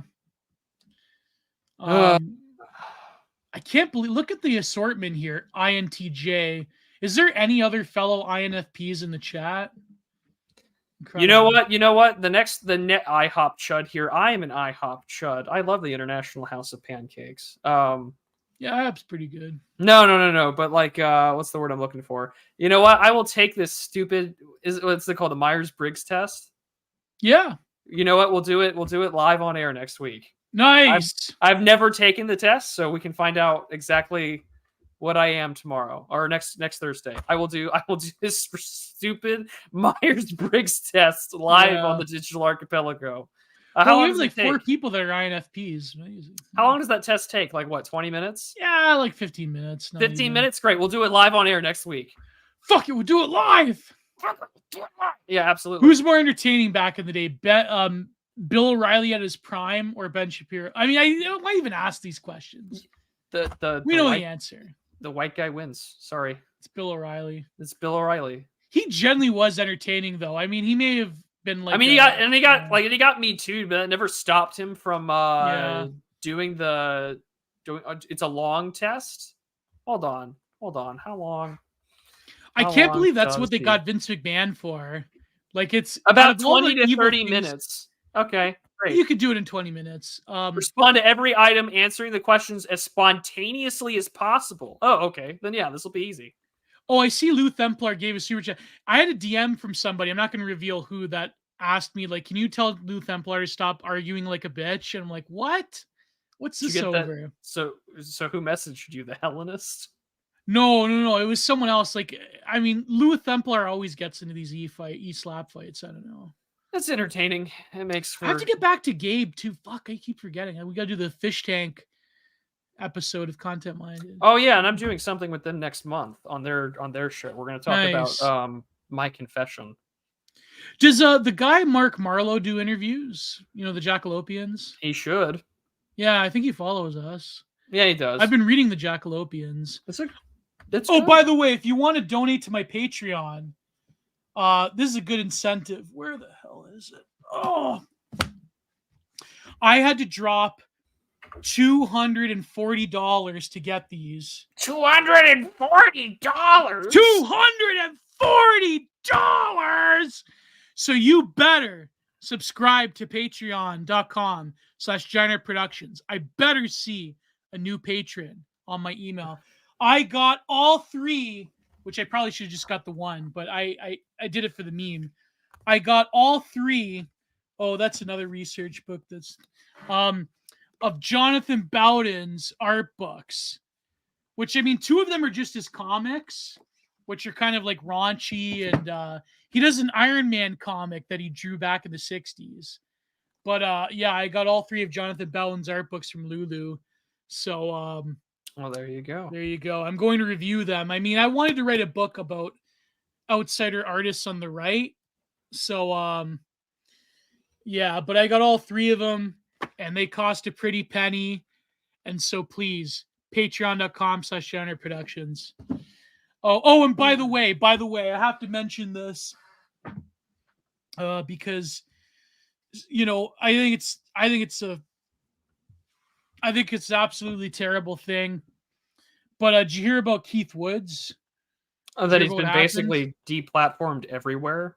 Well, except for Subscribestar. So Subscribestar is kind of like the last payment processor of refuge. Well, he was on Buy Me a Coffee, and then this, which I shall not name, this fucking guy from I think Media Matters. It was the same guy that clipped Patrick Casey off of YouTube. Oh yeah, so yeah, it's a Media Matters guy. Yeah, they clipped him there too. Yeah, he writes an article about Keith Woods, and then all of a sudden, deplatformed from Buy Me a Coffee. And, he basically got deplatformed fucking everywhere. Is he still on YouTube though? Yeah, Keith Woods is still on YouTube. Oh, thank God! I'm actually shocked he's still on YouTube. I'm also equally very surprised. He hasn't been hasn't been kicked off there. The thing is, I mean, if people have various listen, as you know, I don't like to get into drama, but and I know that a lot of people that are friends of ours do not like Keith Woods, but Keith Woods has always been decent to me, and I think what happened to him is generally terrible. And I think if you're a fan of Keith Woods, it would behoove you to follow him on other platforms. Yeah, because Lord only knows. I mean, even if he's still on Twitter, right? Even with how Elon Musk is, we've noticed that he's banned other people. If you are someone that disagrees with the status quo in any way, shape, or form, you are on limited time. Or if you disagree, if you talk vocally about it, and if you're vocal about it, you are even more on limited time. I mean, Gio and I, one of these days, will probably get banned from here. Everyone's time is limited. Don't say that. Knock on wood, but I mean, everyone's days on these platforms is limited in number. It's true. Yeah. So I mean, yeah. Him and Leather Apron Club got hit from Buy Me Coffee. Does not surprise me. You have to realize something, okay? Listen, okay. How am I going to say this? Because I know people are going to get offended at this. But okay, listen, I know Keith Woods is aligned with a certain faction that doesn't like certain other faction, right? We all know. But the one thing that Keith Woods is doing that I think is noble is that you have to realize that turning Irish nationalism rightward was literally for centuries an impossible task. Yeah. An impossibility to turn Irish nationalism rightward. But Keith Woods doing that, or at least contributing heavily to doing that, that's incredible. That's something else. To drift Irish nationalism rightward. Come on, introspection. You know that Irish nationalism had a Marxist or not a Marxist, but a socialist bent, right? And then they exploit certain groups like Sinn Féin. Again, I'm not as educated as my GF is, but groups like Sinn Féin have always exploited that to turn Irish nationalism into a perversion of itself, an inverted form, which is now you get I'm an Irish nationalist, but I'm let's bring in the migrants or whatever, right? Yeah. But Irish, for Keith Woods to have a different framework that is Irish nationalism, but anti-immigration and rightward, that was impossible up until recent times. The last 10 years certainly has been impossible. So whatever disagreement you have with Keith Woods, I have my disagreements with him on a lot of things. I don't know. My position is the same with anyone, whether it's James Kirkpatrick or Keith Woods or anyone that we commonly associate with. It is unfortunate to see them banned, and it is proof that if you're loud and you're vocal and you are effective at your messaging, whether you disagree with that message or not, like they're going to come after you in any way, shape, or form that they can. Yeah. And if you're a fan and of his I have work, disagreements with Keith Woods as well and what he believes in, but I mean, in the same way I have disagreements with BAP or anyone else. Like, same. I don't want to see them like destroyed financially. I don't wish to see financial ruin for people that question the status quo and the mythology that rules over us. Yeah. 100%. I'm that simple and straightforward on that issue. Well, it affects all of us at the end of the day. Yeah, it does. You could hate Keith Woods and say, you know what, fuck Keith Woods. He deserves it because fuck him.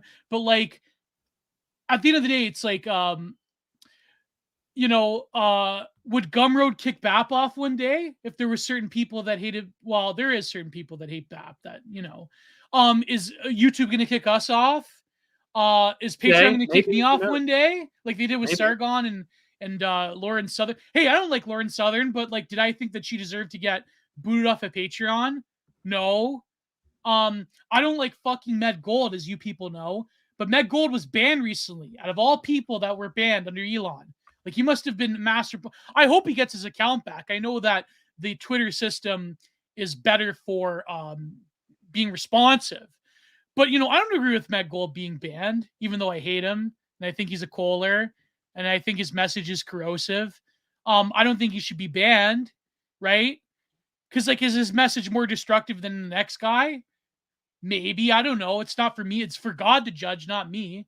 But no, I think that's terrible. I don't think Keith Wood should be kicked off of Buy Me a Coffee or Patreon. Like, even if you disagree with them, like, I don't think BAP should be kicked off of Gumroad. Like, I think this is one thing that we should rally against. It's yeah, I mean, this is why I don't give anyone money on Patreon. The whole subject change, you can support me on Substack. I mean, all my episodes are on Substack as well. Only $5 a month. Oh, there you go. So there you go. All right, Gio. I'm going to the goddamn super chats, whether you like it or not. Just need those super chats. I'm assuming you're getting some on Entropy as well. You're getting more on Entropy. Yeah. All right. Well, we'll start with the ones that are here. All right, here we go. Creeper Weirdo for $5 US. He says, "Why is so much conversation around AI art so crap? Also, have you guys seen Shadiversity's arguments in favor of AI art? It's so bad." I have not seen his takes. Our good friend Reagan Lodge debated him recently. I have to watch it, but apparently Reagan Lodge destroyed him. So, well, I'd have to watch the debate, but no, I haven't seen it. It's all coal. It's like listen, AI art is a nothing burger in my opinion.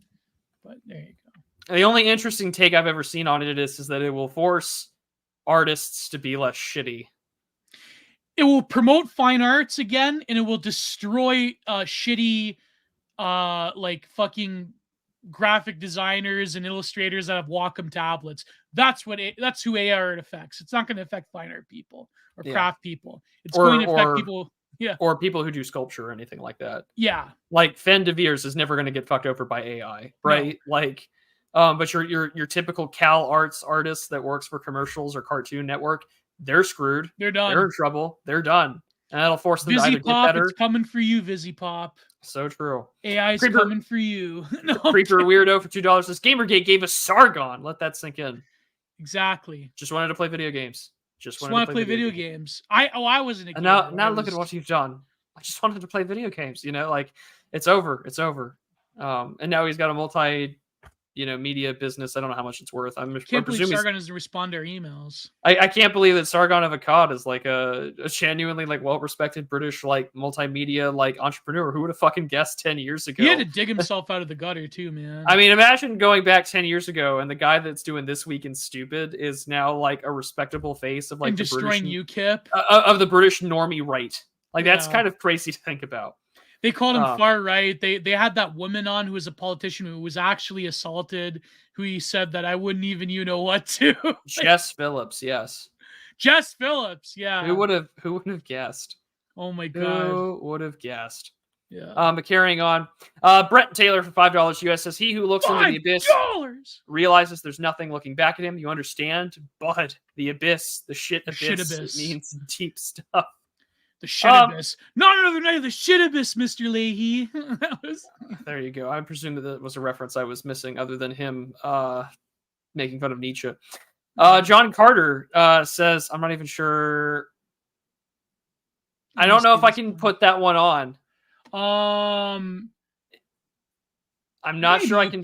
Yeah, you probably can. I'm not going to put it on, Sean, but basically in a room with Hanania, Spencer, Shapira, you either... You have certain needles, a certain substance. You have certain terrible things that you can do to... Basically, who do you want in charge of the EIB microphone network? Who of these three people, who would you want to replace Rush Limbaugh with?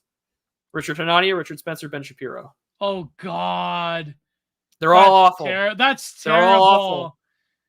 That'll get us canceled by the left and the right for answering that one. Honestly, out of all three of them, I'd probably Spencer? give... It wasn't my answer, but yeah, sure. Like I actually would have gone with giving Hanania the EIB microphone. Okay, here's the thing. Okay, he has a face made for radio. He's casually racist and he's snarky. I feel like he could do it. Yeah, but I think better than Ben Shapiro, and I don't have to. I mean, listen, all three of these guys hate like white evangelical boomer Christian voters anyway, so like they hate Christians in general. Yeah, so like either which way you lose. Well, you people know my position. I'm not exactly the biggest fan of Richard Spencer at all whatsoever.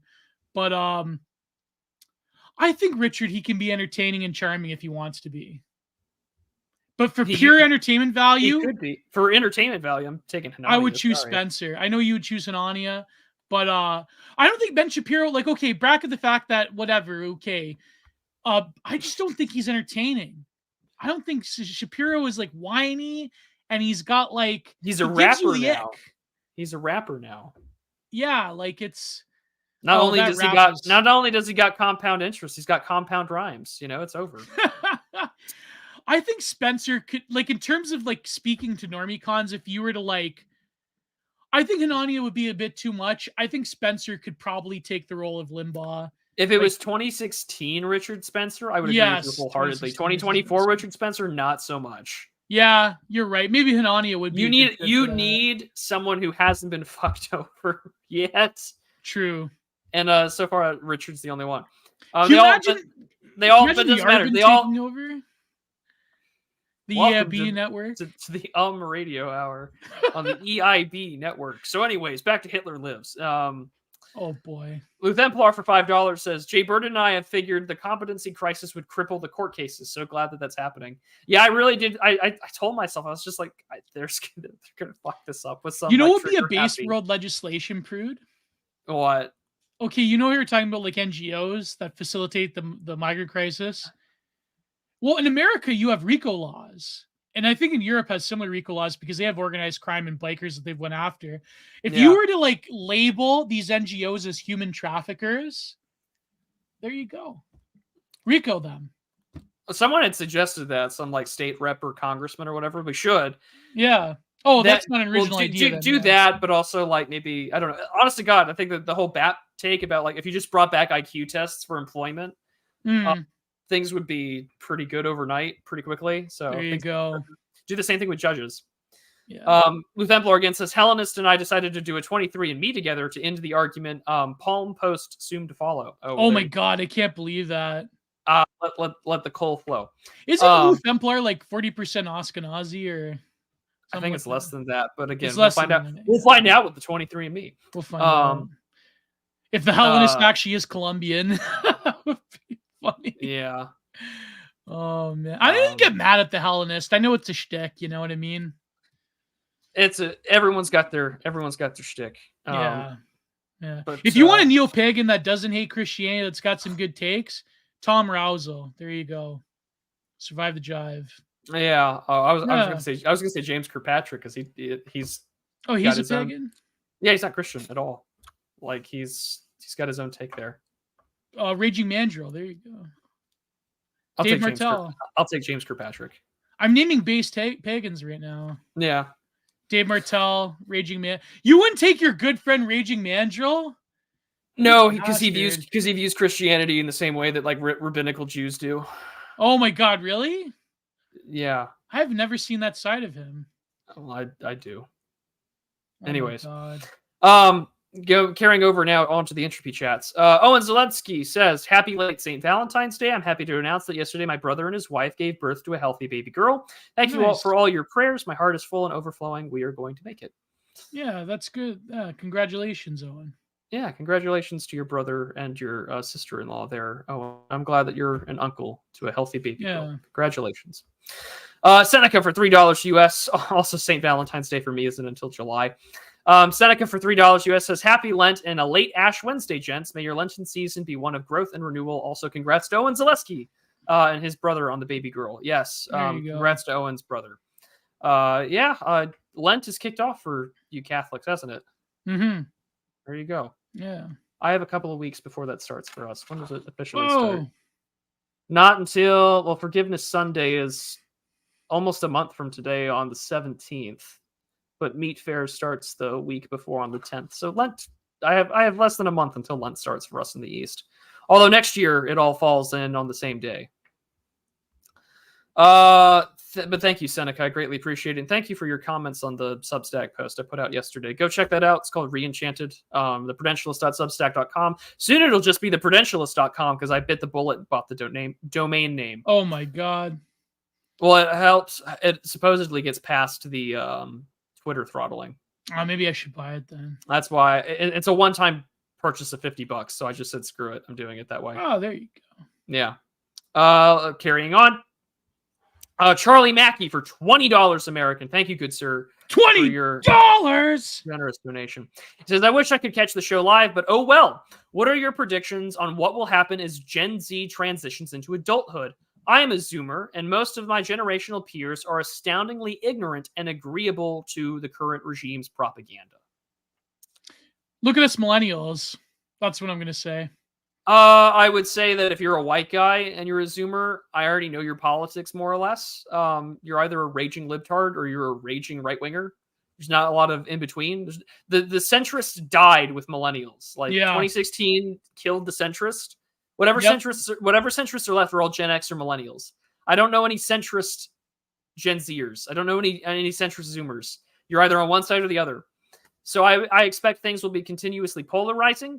You will be far more quick to be quote unquote red pilled as you get into adulthood, and that you guys are either going to have to be like hustling yuppie kind of style capitalists if you want to make it, or you're going to walk away from it all and sort of embrace poverty type of thing and embrace neatdom.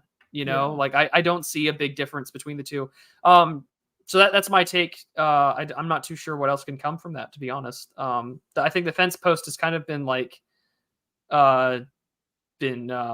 sort of wiped out. I mean, let's not kid ourselves. Actually, Robin, I am giving up Lent. I'm giving up Twitter for Lent. Oh my God, how are you going to do that? I'm just not going to log in. Oh my God. So yeah. But yeah, basically that. I mean, I just don't see. I just don't know where else the future will hold for that respect. Melisma for $5 US says, "Prude watching Steins Gate was definitely not on my 2024 bingo card." Yeah, I've seen more anime than I admit publicly, but I liked Steins Gate. $5. Thank you for your donation. Sam153 for $5 US says, "Sneedy McSneed." Oh, well, speaking of Sneedy McSneed, I can go do this real quick because I haven't done this in a hot minute. There you go. So there you go. Let's see here. Also I can use OBS to give me the bigger version of that picture. I should do that. Anyways, we're zooming back on to the the Med envies the Anglos resolve.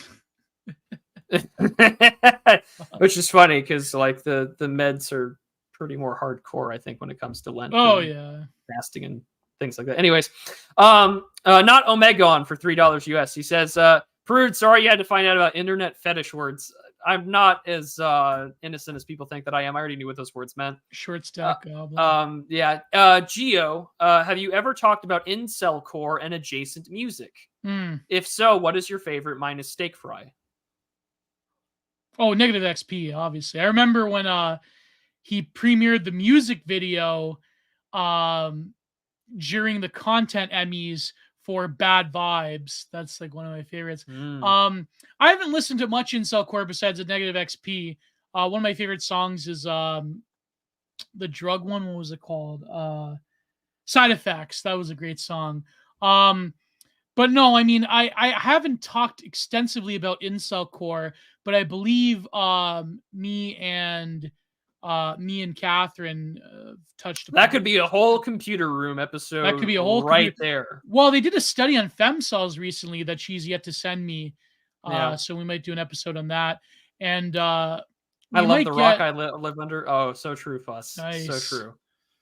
So true. What is steak fry good?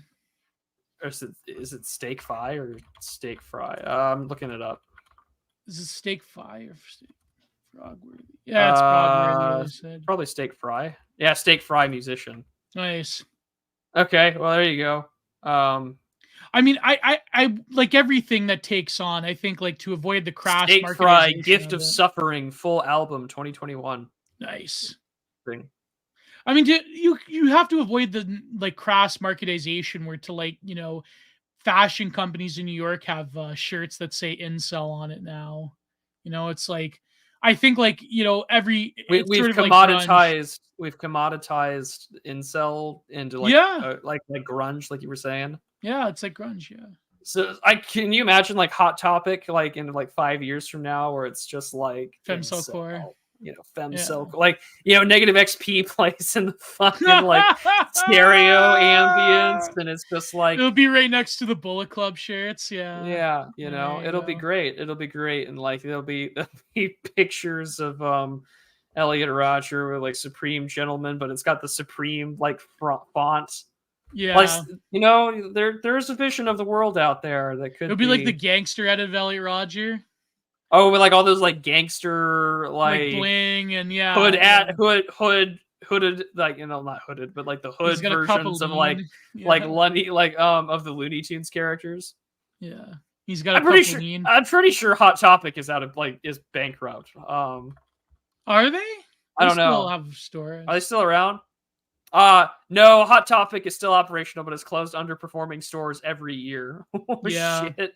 Well, there you go. Local mall has a Hot Topic. Maybe it will die. I just want to walk into a Hot Topic and buy a Culver's t-shirt. I'm sure you could.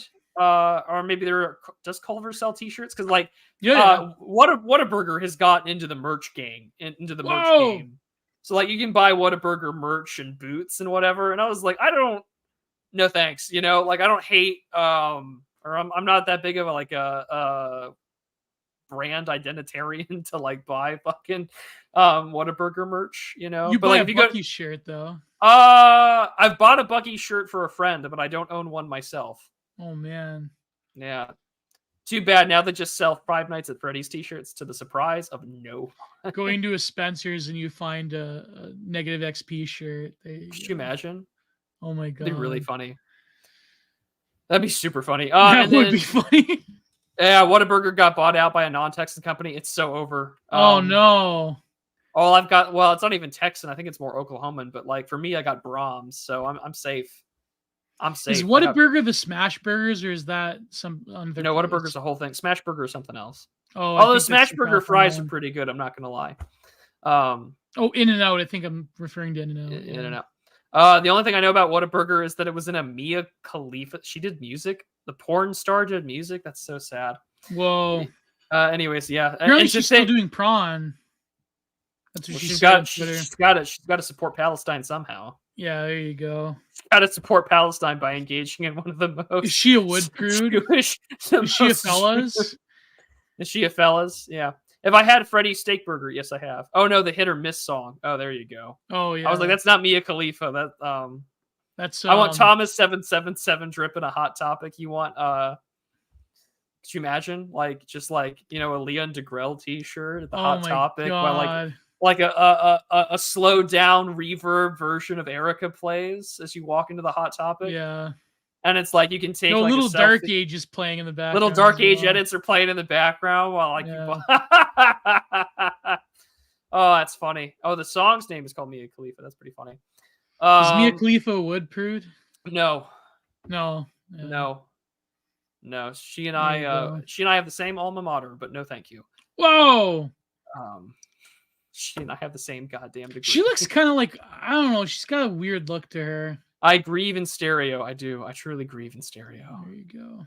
Last but not least, subject to change for $5 US. He says for 3 hours of content. Well, the average Digital Archipelago show is 3 hours long, but we started a little later. I had a job interview earlier today. So, Gio, what have you been up to? Where can people find you? What the hell have you been up to? Your links are down below in the description, but what's up? Oh, I just released an episode with Mike of Paul. Talk about a lot of different things from Bogiard to Chris Chan and, printing guns and a lot of different stuff. So yeah, Mike of Paul was great. I have to record another episode with him. And next week I'll record a solo variety show. I don't know if I'll keep maybe I'll have tomorrow or Saturday I'll release behind the paywall on Patreon and Substack. I'll release this rant I did in the Pootler interview, and I go through this thread that Richard Hanania did. So I get pretty heated with that one. I got pretty steamed. Gio thinks Mia Khalifa has a weird look. Bahuma Abedin is a wood. Well, what do you want? Fuck off, John. God, that's so funny. That's so funny, John. Thank you. I needed that. That was a good laugh. But yes, Gio's links. One has definitely less body. Well, maybe who knows. Oh, well, that is true. One is certainly has less bodies. Well, one has a high body count. The other one just helps the Clinton body count. Gain a high body count. Yeah, right. Imagine. But Gio's links are down below in the description. His Substack, his Patreon, all that jazz. You can go ahead and go for it. As for me, I have a new essay out on Substack. I'm going to I've gotten over the writer's block, so I'm going to have another essay out hopefully soon. I'm reviewing Don Bluth's 1996 movie Anastasia, doing a little an animated film review. We've been talking about Steins Gate. Look what happens. On top of that, I'm releasing the latest episode of Stalin's War out from the paywall. That'll be premiering for you gentlemen next Monday. So there you go. And on top of that, yeah, I'll be continuing on with more work. This coming the 2nd of March, if you're on the patron, if you're either a backer on YouTube channel member, subscribe star backer, or on Substack subscriber, Patron Book Club is on March 2nd, Saturday, and we will be talking about the first half of Jacques Ellul's propaganda. So if you're interested in that, by all means do so. And then I will be coming out with my notes from the last book club on Understanding Media from Marshall McLuhan. My notes will be out on Substack soon, but the audio is already out on talking about that. So yeah. With that, we'll be live next week on the Digital Archipelago on Gio's channel. So be sure to tune in live and follow him on Twitter, Telegram, and all the like. Our links are down below in the description. And we will see you all next week. God bless. Goodbye too. Sweet.